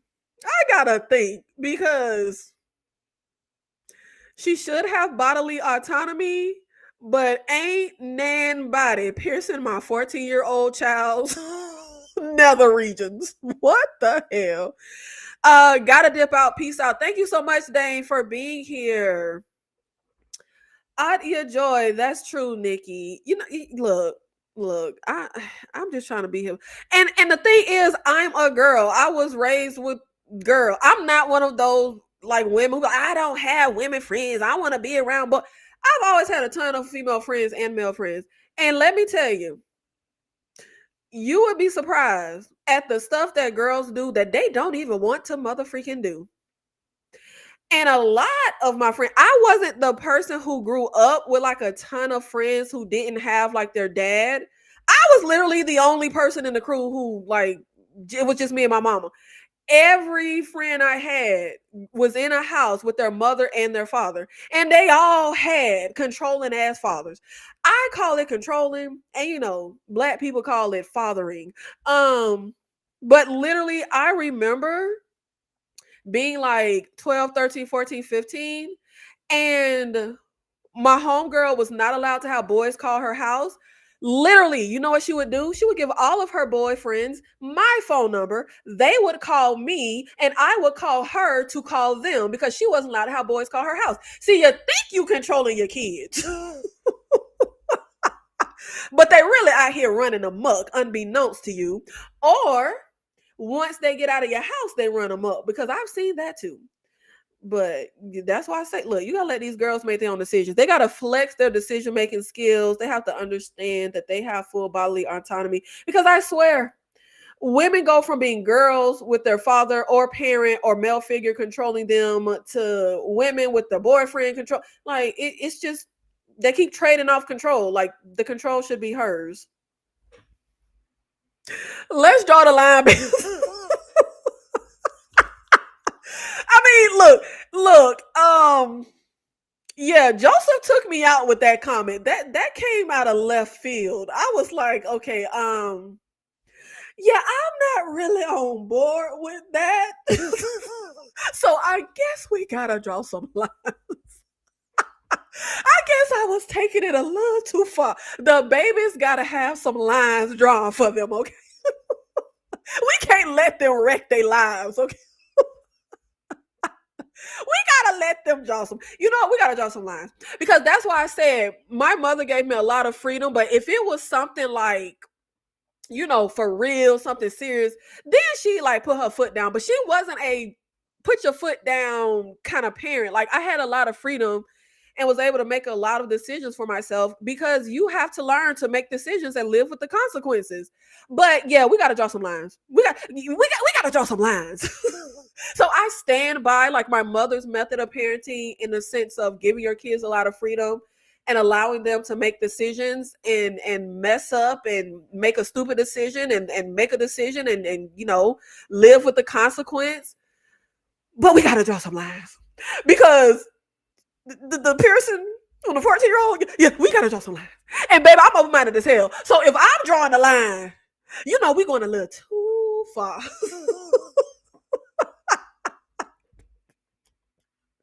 We going a little too far.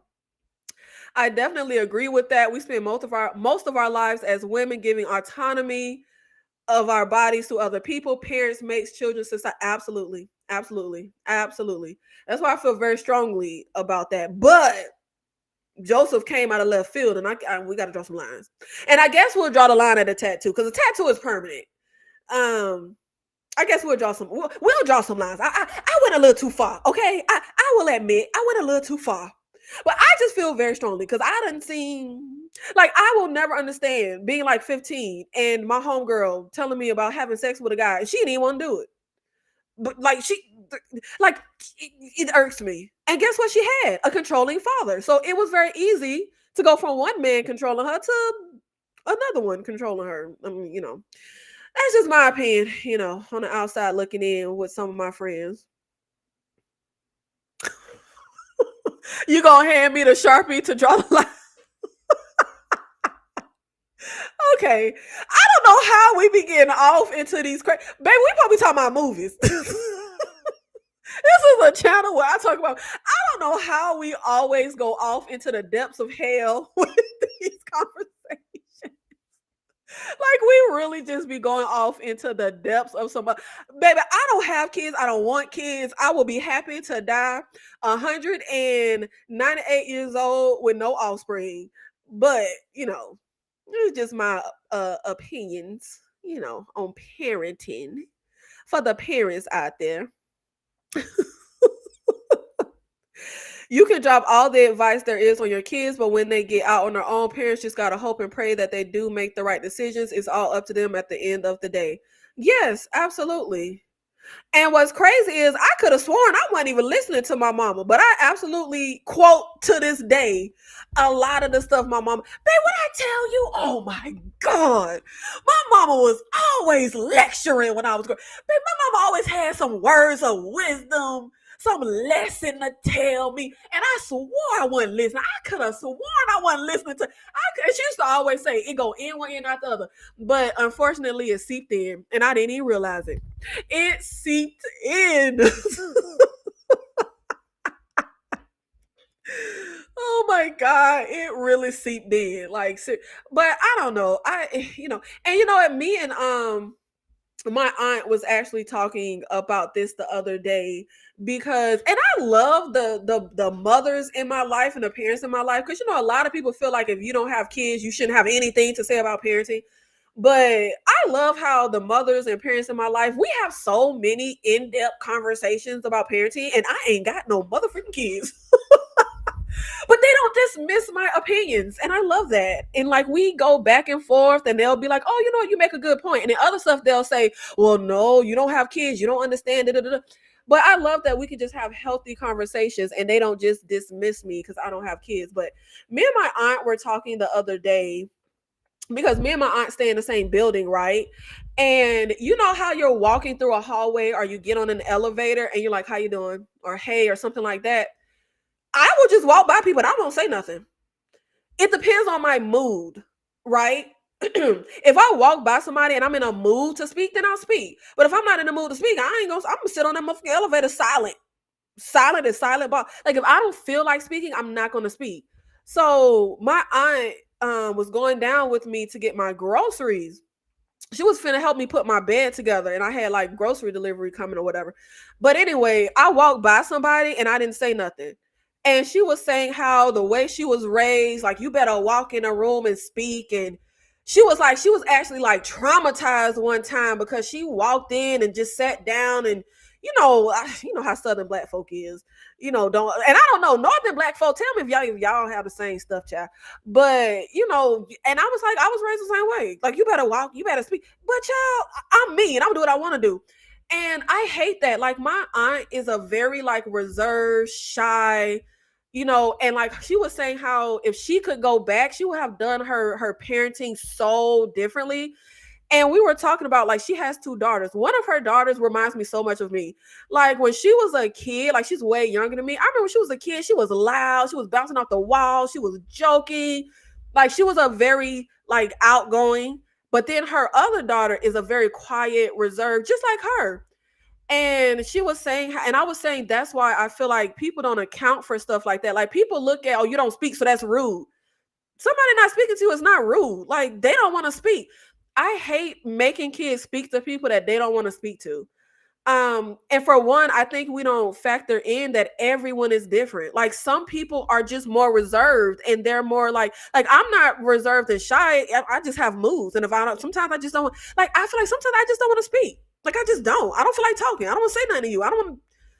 But some kids are more they're not boisterous and outgoing. If they walk into a room, they feel intimidated. You know what I mean? Some people walk into a room and feel intimidated to speak. They're more shy. They don't want to say anything. So strong arming kids and going off of them, And I was telling her, I was like, I'm literally like, when I say raised the same way, my mother wasn't like that.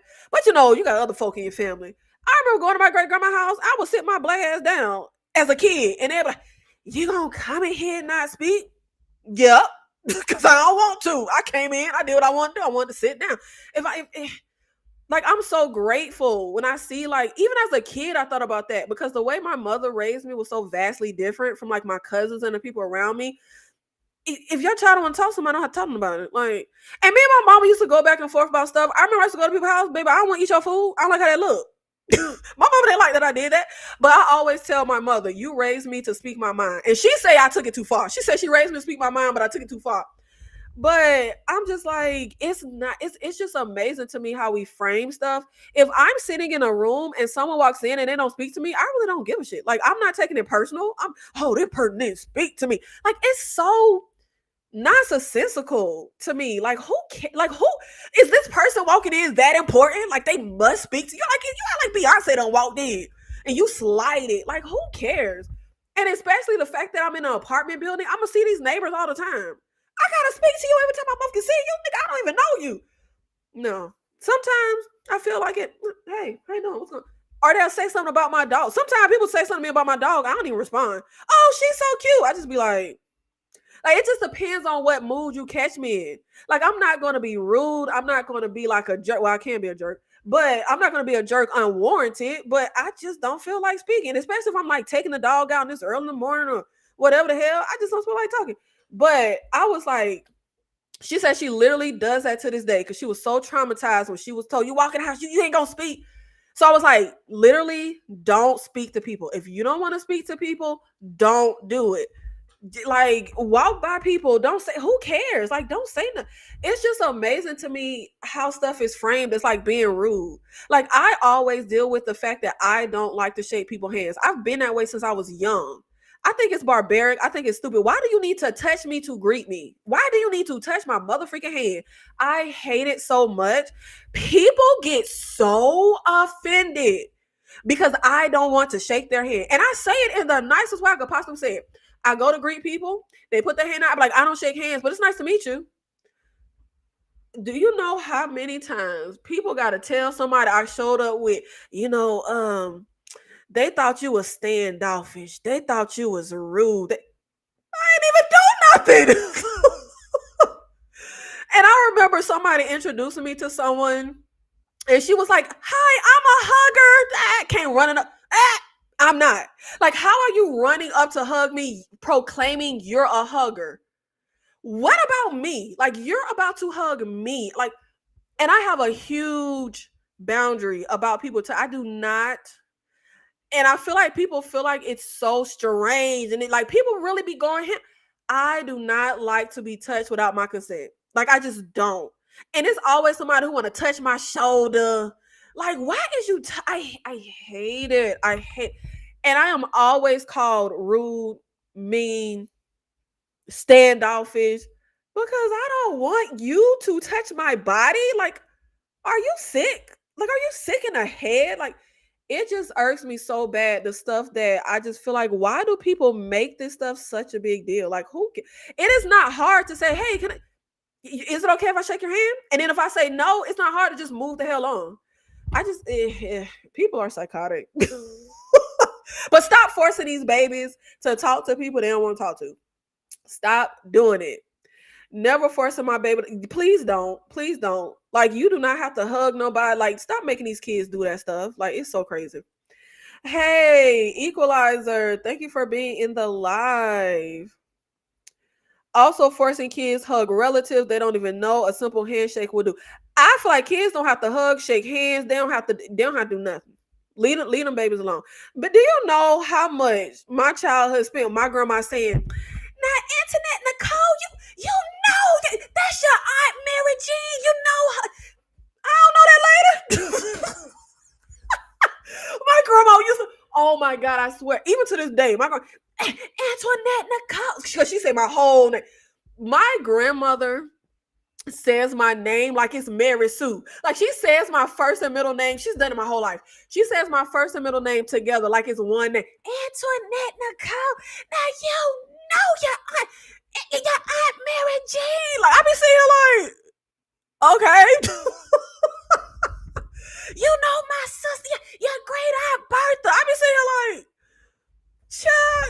with me. When I tell you, look. Obviously, you only have certain power as a kid, but I'd be damn. I was that kid. Like, I ain't finna, like, literally, I was the type of kid, I'd rather just get in trouble. Like, I'd rather just get in trouble than do what I don't want to do. Like, go ahead. I'd rather just get in trouble. And I actually feel like as an adult, if I could go back, I would have did more ish. Like, just give me my punishment. Like, I want to do what I want to do. It's the whole government name for me. That's literally how she has said my name my whole life. Like, it's so, I don't know why she does that. I don't know why she does that. Exactly. Like, because I met this family member one time in the summer of 92, I'm supposed to remember this. I don't know. It's so funny to me how the older people in your family will do that, though. Stop acting like that. Antoinette Nicole, come say hello to your cousin Jean. I've been saying like my cousin who? I don't know this person. Baby, I don't know you. What the hell? I still have an aunt to this day that my grandma would be trying to, you ain't talk to you ain't talk to y'all. So, okay, on my other side of the family, not my mama's side, the other side, I was named after my two aunts. I have an Aunt Antoinette and an Aunt Nicole. I was named after both of them. I love my Aunt Nicole. Like, we're very tight. I don't know my Aunt Antoinette. I ain't never met that lady in my life. When I tell you, that lady has tried to call me. I don't want to talk to her. I don't know her. The way Antoinette Nicole, your aunt, I've been saying her like, she wants you to come up to Atlanta. What the hell? I'm gonna go to Atlanta to see a stranger for? The way family will be like, but that's your I don't care. I don't know her. I don't know that lady. It's just so, like, my grandma still does that to this day. But I've learned, like, if she's telling me about somebody, I've learned, instead of just saying who, I just be like, oh, okay. I don't know who she I just be like, okay. Because I'm not even gonna get into it with that lady. Like, I'm not. No, just because I won't let my child hug or shake hands, that doesn't give them space to be disrespectful to an adult. Just say hello and keep it moving is the only roof. But see, that's the thing, Joseph.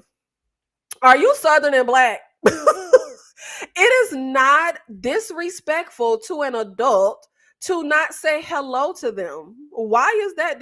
Like, y'all, you know what? Why y'all be taking me down these roads? Y'all minds are warped. Like, how is not saying hello disrespect? Like, how in God's name does it disrespect you for someone to not say hello? Like, I truly would like to know, because that sounds so crazy to me. I could care less. Like, I always tell people, don't make your kids speak to me. They're okay. They don't need to speak to me. And you know what's so funny? I was on the phone with somebody the other day, and she was saying something to her kids. And she was like, what was the name? I can't remember her, but I don't remember her boyfriend name. I'm just use Joseph Felton name. We was on the phone and she said something to her son. Her son said, Mr. Felton. I said, who the hell is Mr. Felton? She said, oh, my boyfriend. I said, why is your kids calling him? Why are they being so formal? Why are your kids calling your boyfriend Mr. Felton? And she was like, be respectful. Child, I spent my whole childhood calling my mama boyfriends Chris, John, Michael. I'm saying, like, why you got the babies calling your boyfriend Mr. Felton? But you know what? She's Southern and she Black. And Southern Black folk gonna always try to strong arm kids to not be disrespectful to adults. Like, if y'all don't sit the hell down, because I'd be damned if I'm calling my mama boyfriend Mr. Felton. Like, I thought they was talking about one of his teachers. Like, why are you being so I literally called my mother boyfriends Chris, John, Bernard, Michael. Like, I called them their names. Like, I'm not calling you Mr. Felton. Like, are you crazy? And it's not disrespectful. I knew it. Born and raised in Georgia. Knew it. It's something about them Southerners, child. They gonna strong arm some respect. I need respect. You gonna speak to me. And then, like, you know what? Let me not even go down this road. Let me not go down this road. I don't want to say nothing about Southern Black folk. But y'all are unhinged.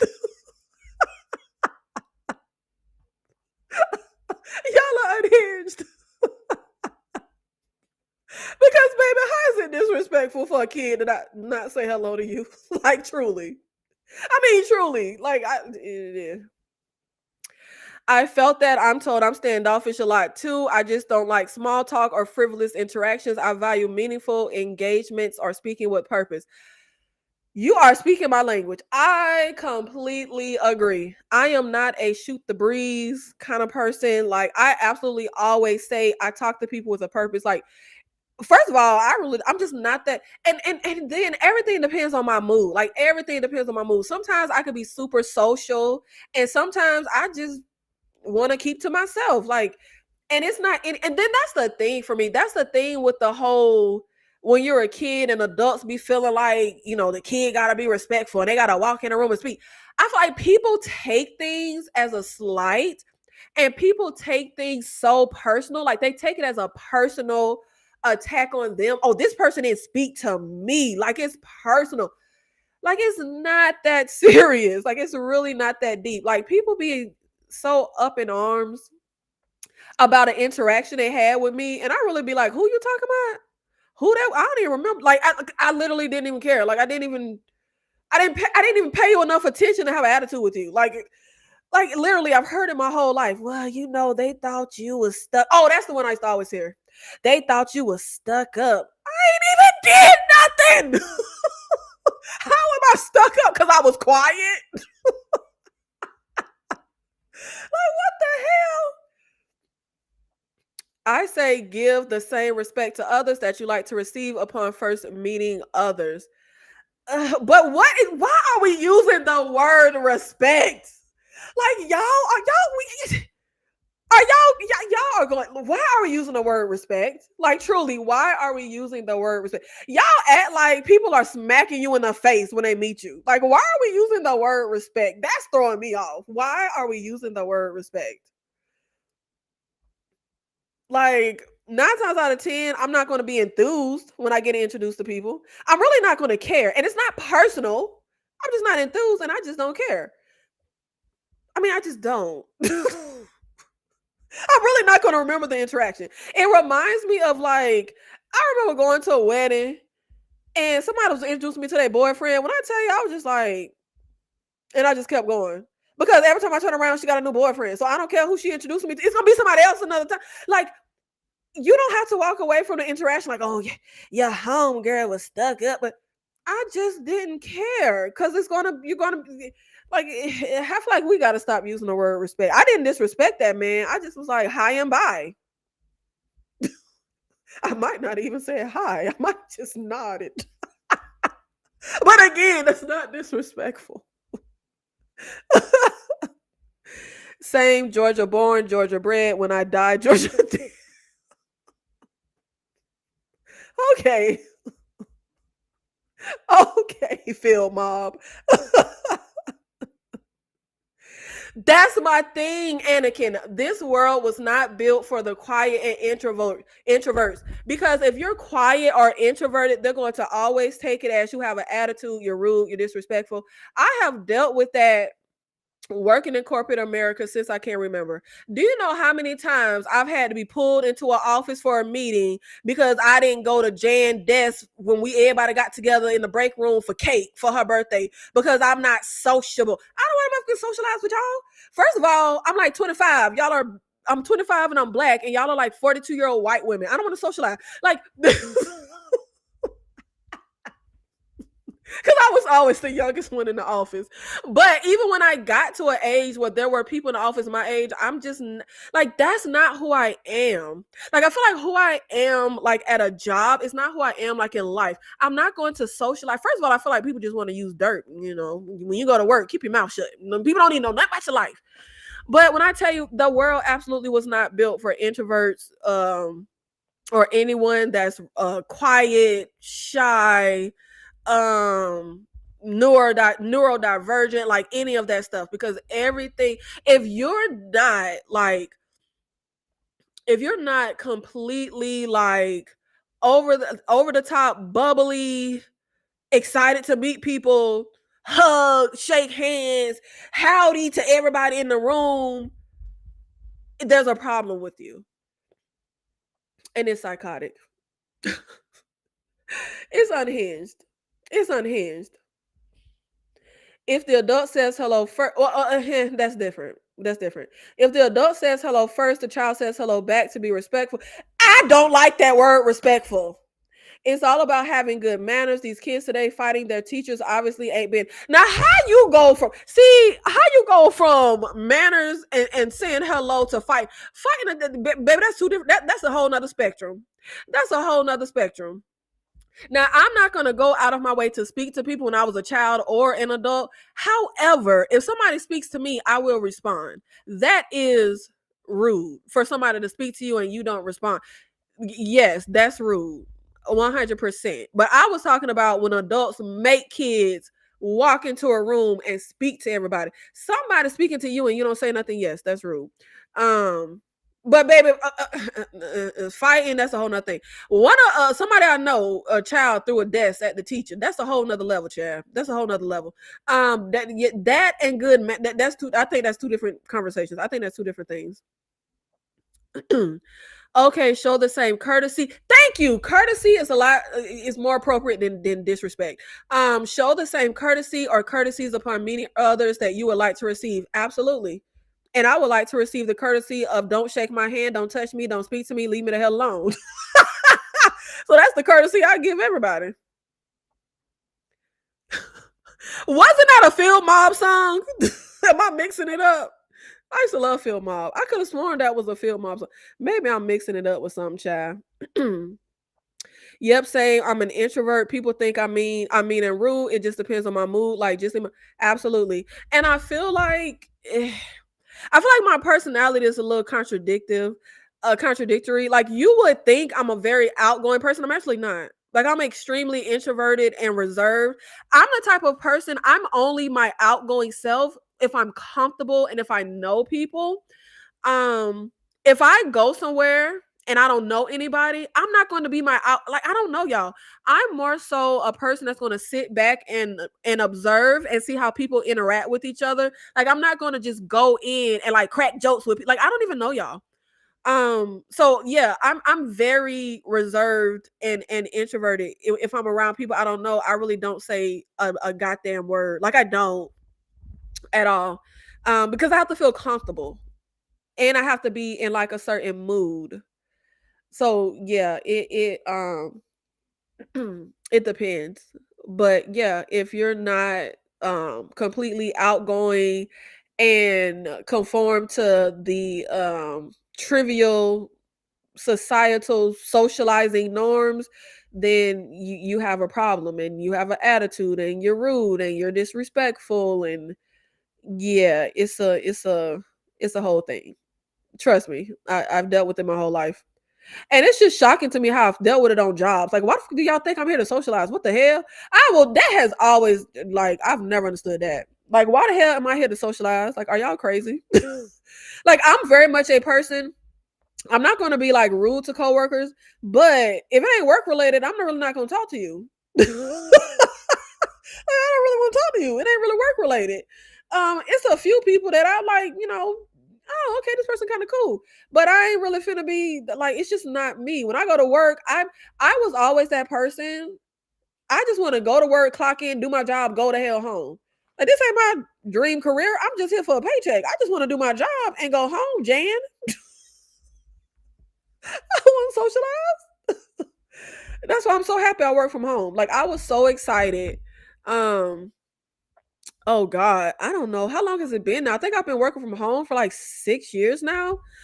When I tell you, when I started working from home, that's when I realized, oh, I don't actually hate my job. I just hate working in the office.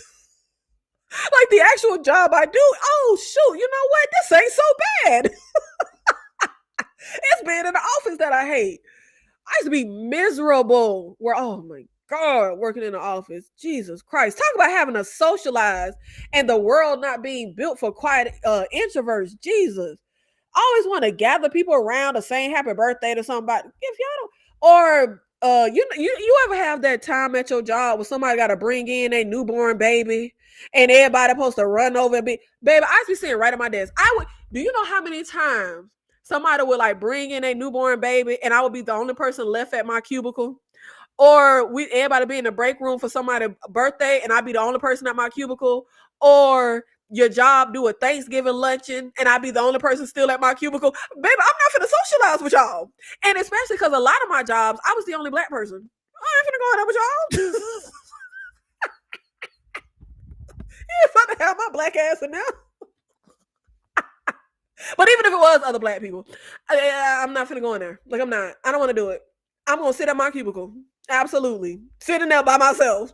And I'm not being rude. I just don't want to socialize. Oh, the burdens we must bear when we don't want to socialize. Oh my gosh. I go through that too. I wonder if sometimes it's a race or even a colorism thing. Like a black woman, she seems standoffish, got to have an attitude. Oh, absolutely. Absolutely. I feel like if you're a black woman, you absolutely have to walk around chipper with a motherfucker's grin on and just be super duper happy. Do you know how many times I done got in trouble at work, done had to have a meeting? Well, Nicole, we really appreciate, you did good this quarter, but the some people in the department, see, they're saying you come in with the attitude. I've been sitting here like, who the hell said that? I don't know what. Oh my God! When I tell you, I will never forget one job I had. They would constantly have these meetings with me, and they would be like, it's just when you were in the interview, you just seemed so bubbly and in it, because I was trying to get a motherfucking job. Hell yeah, I was bubbly. What the hell you talking about? In the interview, you were just so bubbly, and now you just walk around with the attitude. Is there anything that's wrong? Oh my God, it gets on my nerves. Hell yeah, I'm gonna be bubbly in my motherfucking interview. Are you crazy? Oh my God. I am so grateful to God I never have to do. Well, I guess I can't say never, but I haven't had to do any of that stuff. Like, when I tell you, I have conversations with people all the time about getting a new job so I can like make more money. Especially now that I'm in Nashville, like the cost of living isn't vastly different from when I was in Jacksonville, but I mean it is different, and people do make more up here, and everybody just get a new job. I don't want to go through that shit. I don't want to go through a job. Like, when I tell you, it is the bane of my existence. It is excruciating. It is painful. I hate going through a job interview, and I don't want to work in the office. Like, I am so grateful to have my job and be able to work from home. Like, I literally was telling my aunt the other day, like, I am so grateful. Like, I'm so thankful that I have been able to work from home for the last like 6 years. Like, I don't want to be in nobody's office. I don't want to be. And the job I have now, when I be here, oh my God, y'all. It's one of my coworkers who always telling me about the drama that happens in the office. Y'all, there was a physical fight at the office. A physical fight. They be gossiping. We will be on a conference work call and they will be bickering and going at each other. You think I want to be in a motherfucking office? No, I'm gonna be at my house minding my motherfucking business. I want to be in no office. I don't want to be in no office. Oh my God, what the hell? I just cannot. What the? It's always them people in the the people do nobody think. And that's the thing that really trips me out with all of these like social things, is how much I be feeling like, am I a superstar? Like, y'all care a whole lot about me interacting with y'all. When I tell you, I don't care about none of these people. Like, I could care less if these people don't talk to me. I don't feel slighted. I don't feel anything because I literally don't care. Like, I don't care. And so for me, I don't get why everybody else cares so much that I don't talk and socialize with them. Like, I don't understand it. What does your code switching voice sound like in job interviews? I sound just like I sound right now.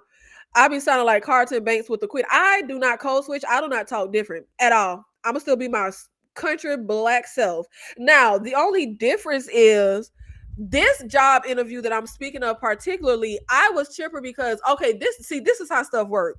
So remember I just told y'all how it always is at my jobs, and I just keep to myself.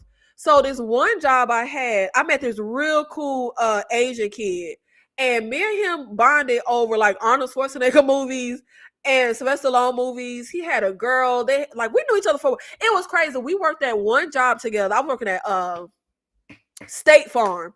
I met him working at State Farm, and then I didn't have that job anymore because I told you I done went through a lot of jobs.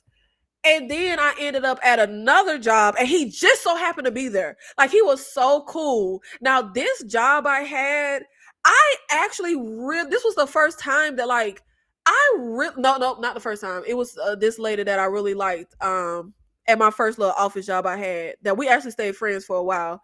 But this was like the first job where like I actually socialized and really liked the people I worked with because that's what I'm saying. Like everything is my mood, right? And I was just at a mood where like I really like these people. We ended up getting laid off. And I had an attitude. I said, when I go into my next job, I'm gonna be friendly, and that's the thing. It's like I don't code switch. I don't believe in it, but I do believe in having like I'm just a different person at work. I'm just gonna keep to myself. I'm gonna do my like I said. I really feel like you can't trust coworkers. Like I really do.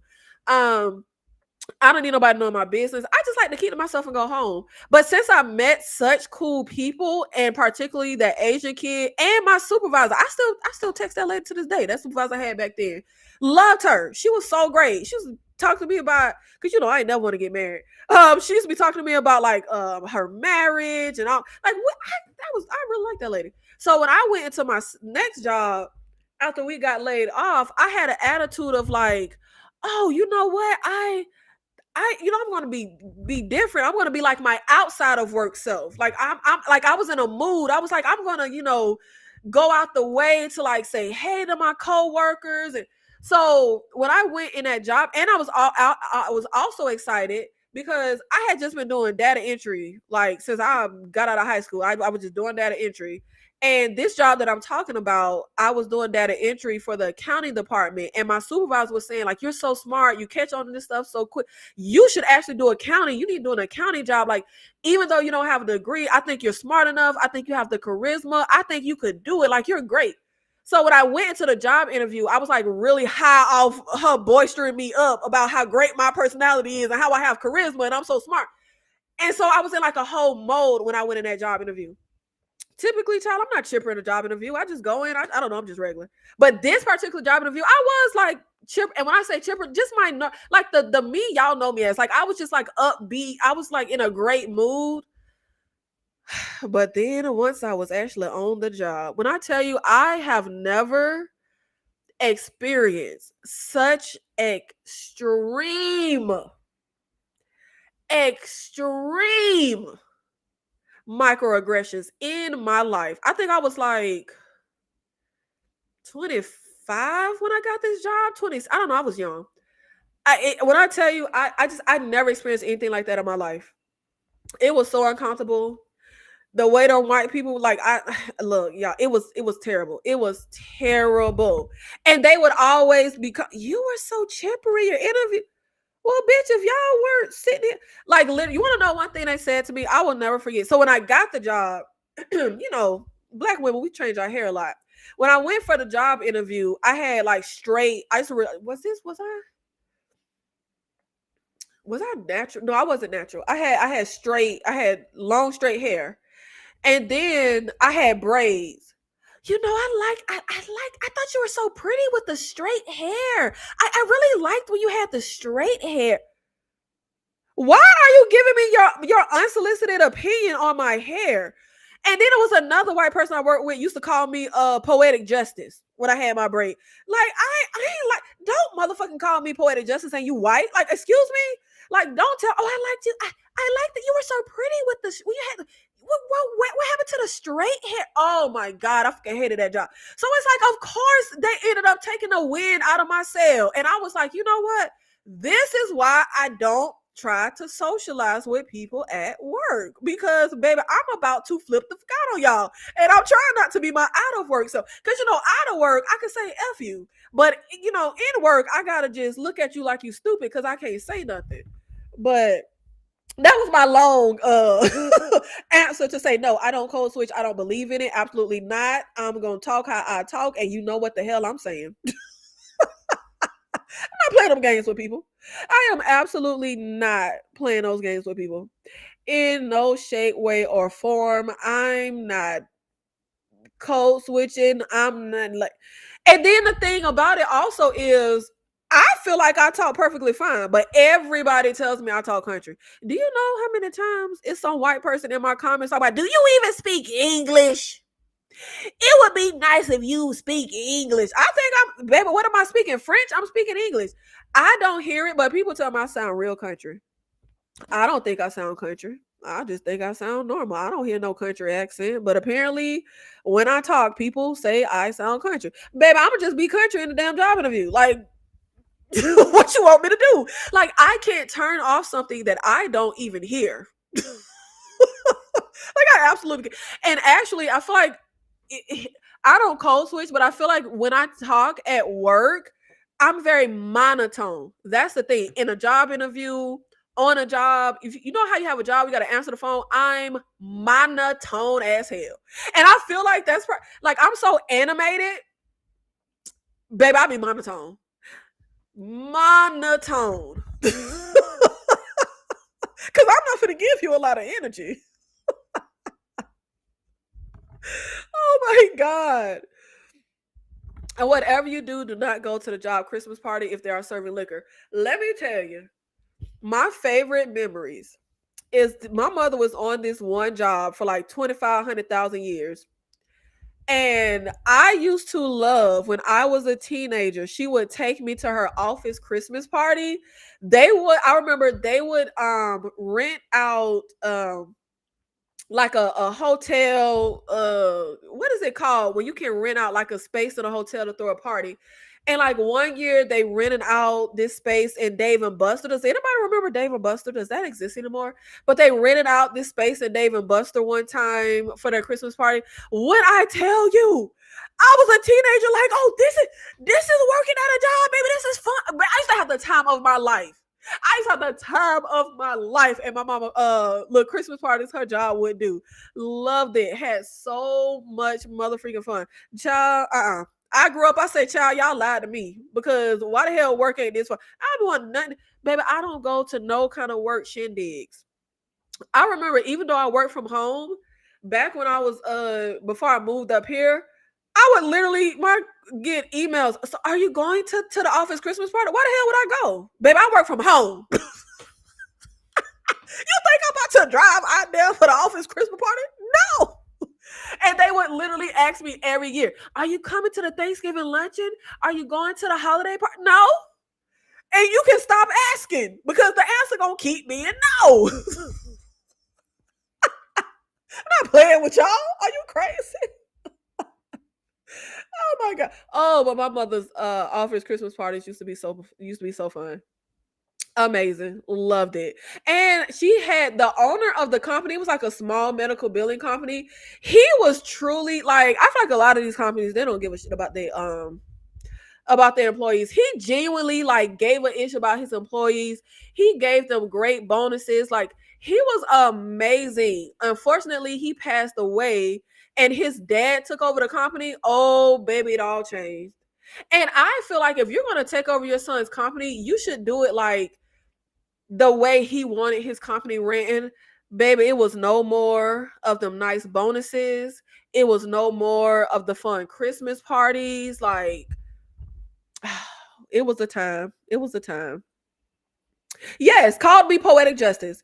They ain't not poetic justice. They want you to get a perm or a silk press like Kamala Harris, since apparently braid or a natural fro ain't acceptable in most work. Oh, absolutely not. When I tell you that's something else I dealt with. I have always the same way I don't believe in code switching. I don't believe in like changing my appearance for a job. So especially when I worked in like when I was younger, I don't do it so much now because it's just not my style.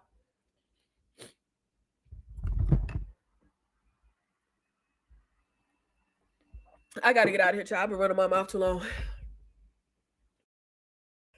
I can't even breathe. My throat dry. But I used to always love having like my colors in my hair. I was always changing my hair and I was always having colors. Purple, pink, silver, red, my long nails, like always.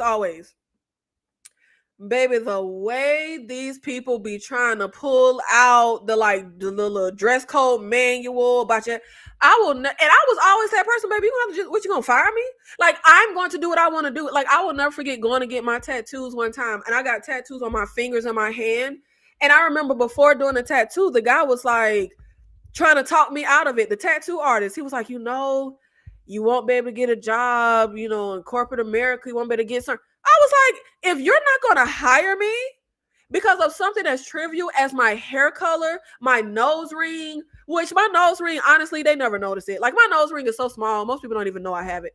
But I'm like, if you're going to not hire me because I have a tattoo or a few tattoos on my hand or fingers or because of a haircut, then baby, I don't even want to work there. Like, I don't care. Like, I was very much always that person. Like, I don't care. I'm not going to, because I feel like a lot of that stuff is very anti-black. I mean, it just obviously is. I will never forget I came to work with red hair one time.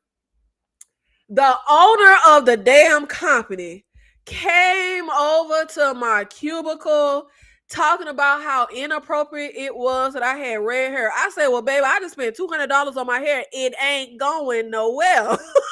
Because I probably spent $200. But that's what I told that man. And it was a whole thing. I think they wrote me up. Like they put something in my file, but I was not changing my hair. Like, you do what you gotta do, but I'm gonna do what I gotta do. And I'm gonna stand on my motherfucking principle. And I'm not changing my motherfucking hair. When I tell y'all, after that whole ordeal, not even 2 weeks later, this white girl came to work with her hair dyed fire red. The way these people was fawning over her about how gorgeous her hair, and I was sitting here like, ain't this but a bitch? So the black girl come in with red hair, and I didn't even have fire red hair, which I love fire red hair. But at this time, I didn't even have fire red hair. It was like like that burgundy, deep, like dark type of red. It was like that. And I think it was just the ends. You know how you have your hair and you just do the ends? This white girl came to work with all of her hair dyed fire red. And they were fawning over her about how gorgeous her hair was, how great the color looked. And I was saying, I felt like I was in a fucking Twilight. When I tell you being black, you would feel like you're in a Twilight Zone. Because I was literally how old was I? I think I was like 23. I literally could not believe it. And that was the point when I was like, yeah, this shit is just anti-black. Like literally, it just is. Because the whole thing, because I had said that when the owner came over to me about my hair, and they was showing me when they wrote me up or whatever, in the little manual, it said you can only have natural hair colors. I said red is a natural hair color. You got red hairs running around here. I mean, it's a natural hair color. But he was all like, it's not a natural hair color. I feel like he wanted to say that ain't your real hair, but he didn't really say that. But he was just like, it's not a natural hair color. Well, that wasn't that white girl natural hair. Baby, that white girl was a blonde.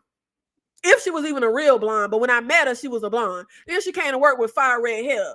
But it was all, you got to have natural haircut. Child.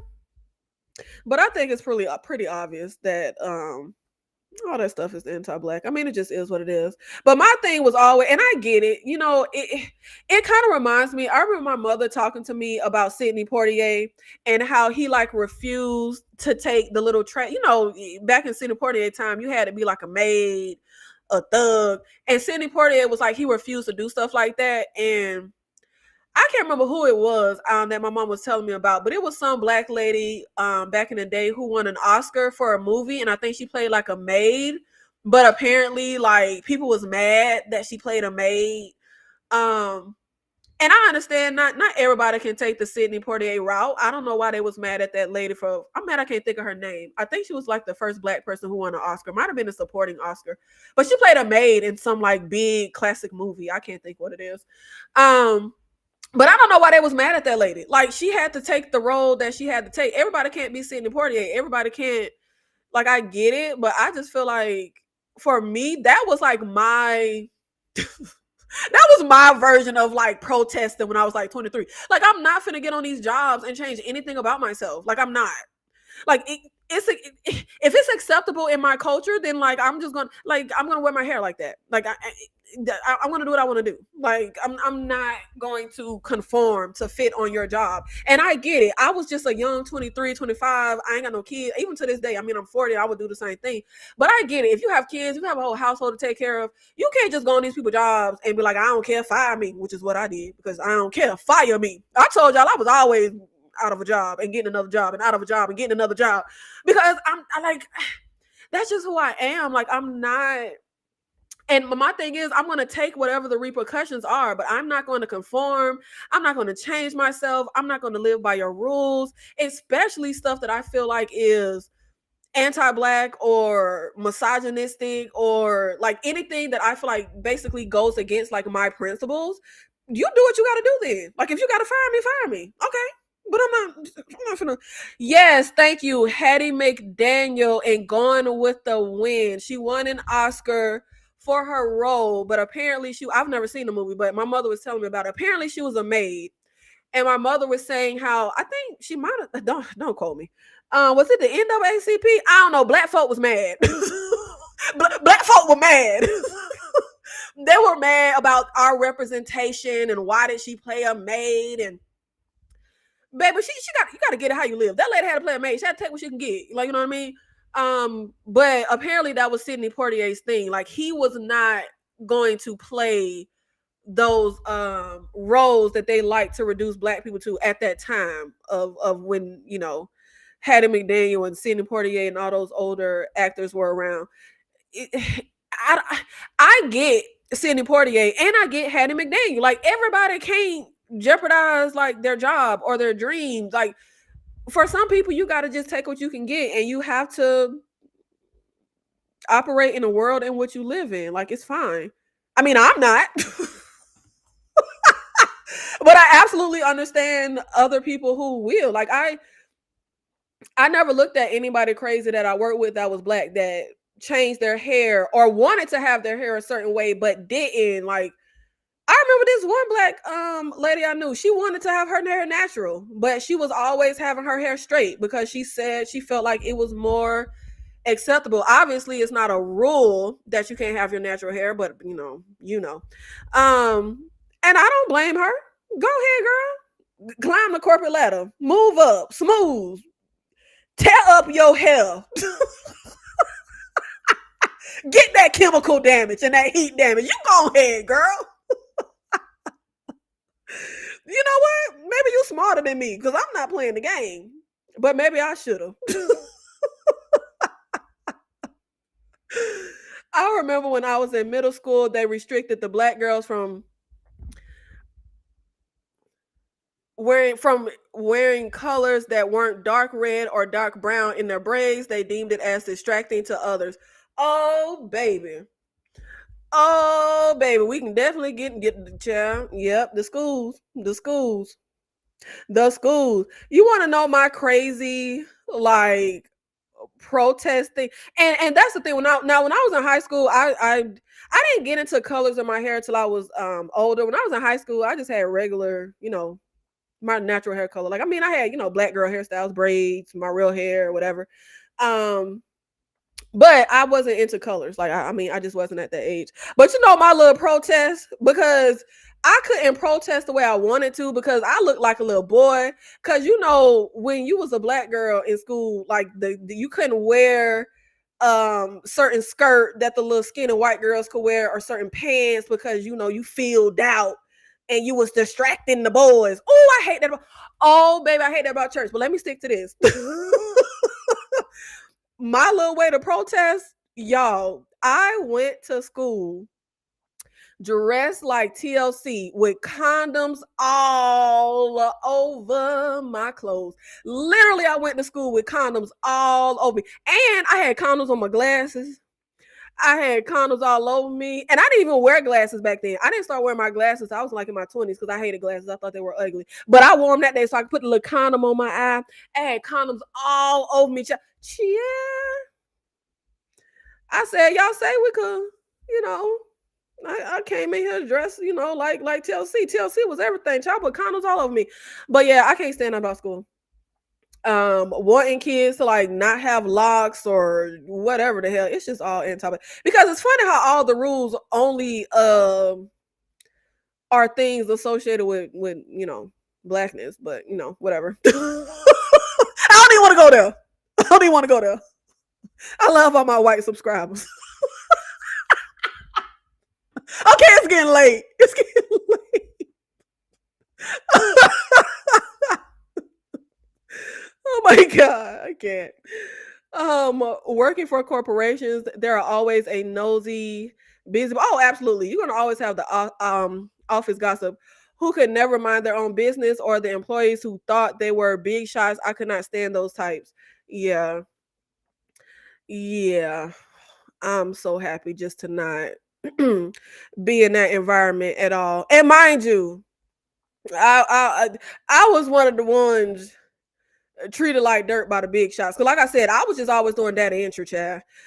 Some kind of temp work. I was always bouncing jobs. So I wasn't one of the big shots in corporate America. I was just one of the little lowly temp workers, data entry workers at the bottom.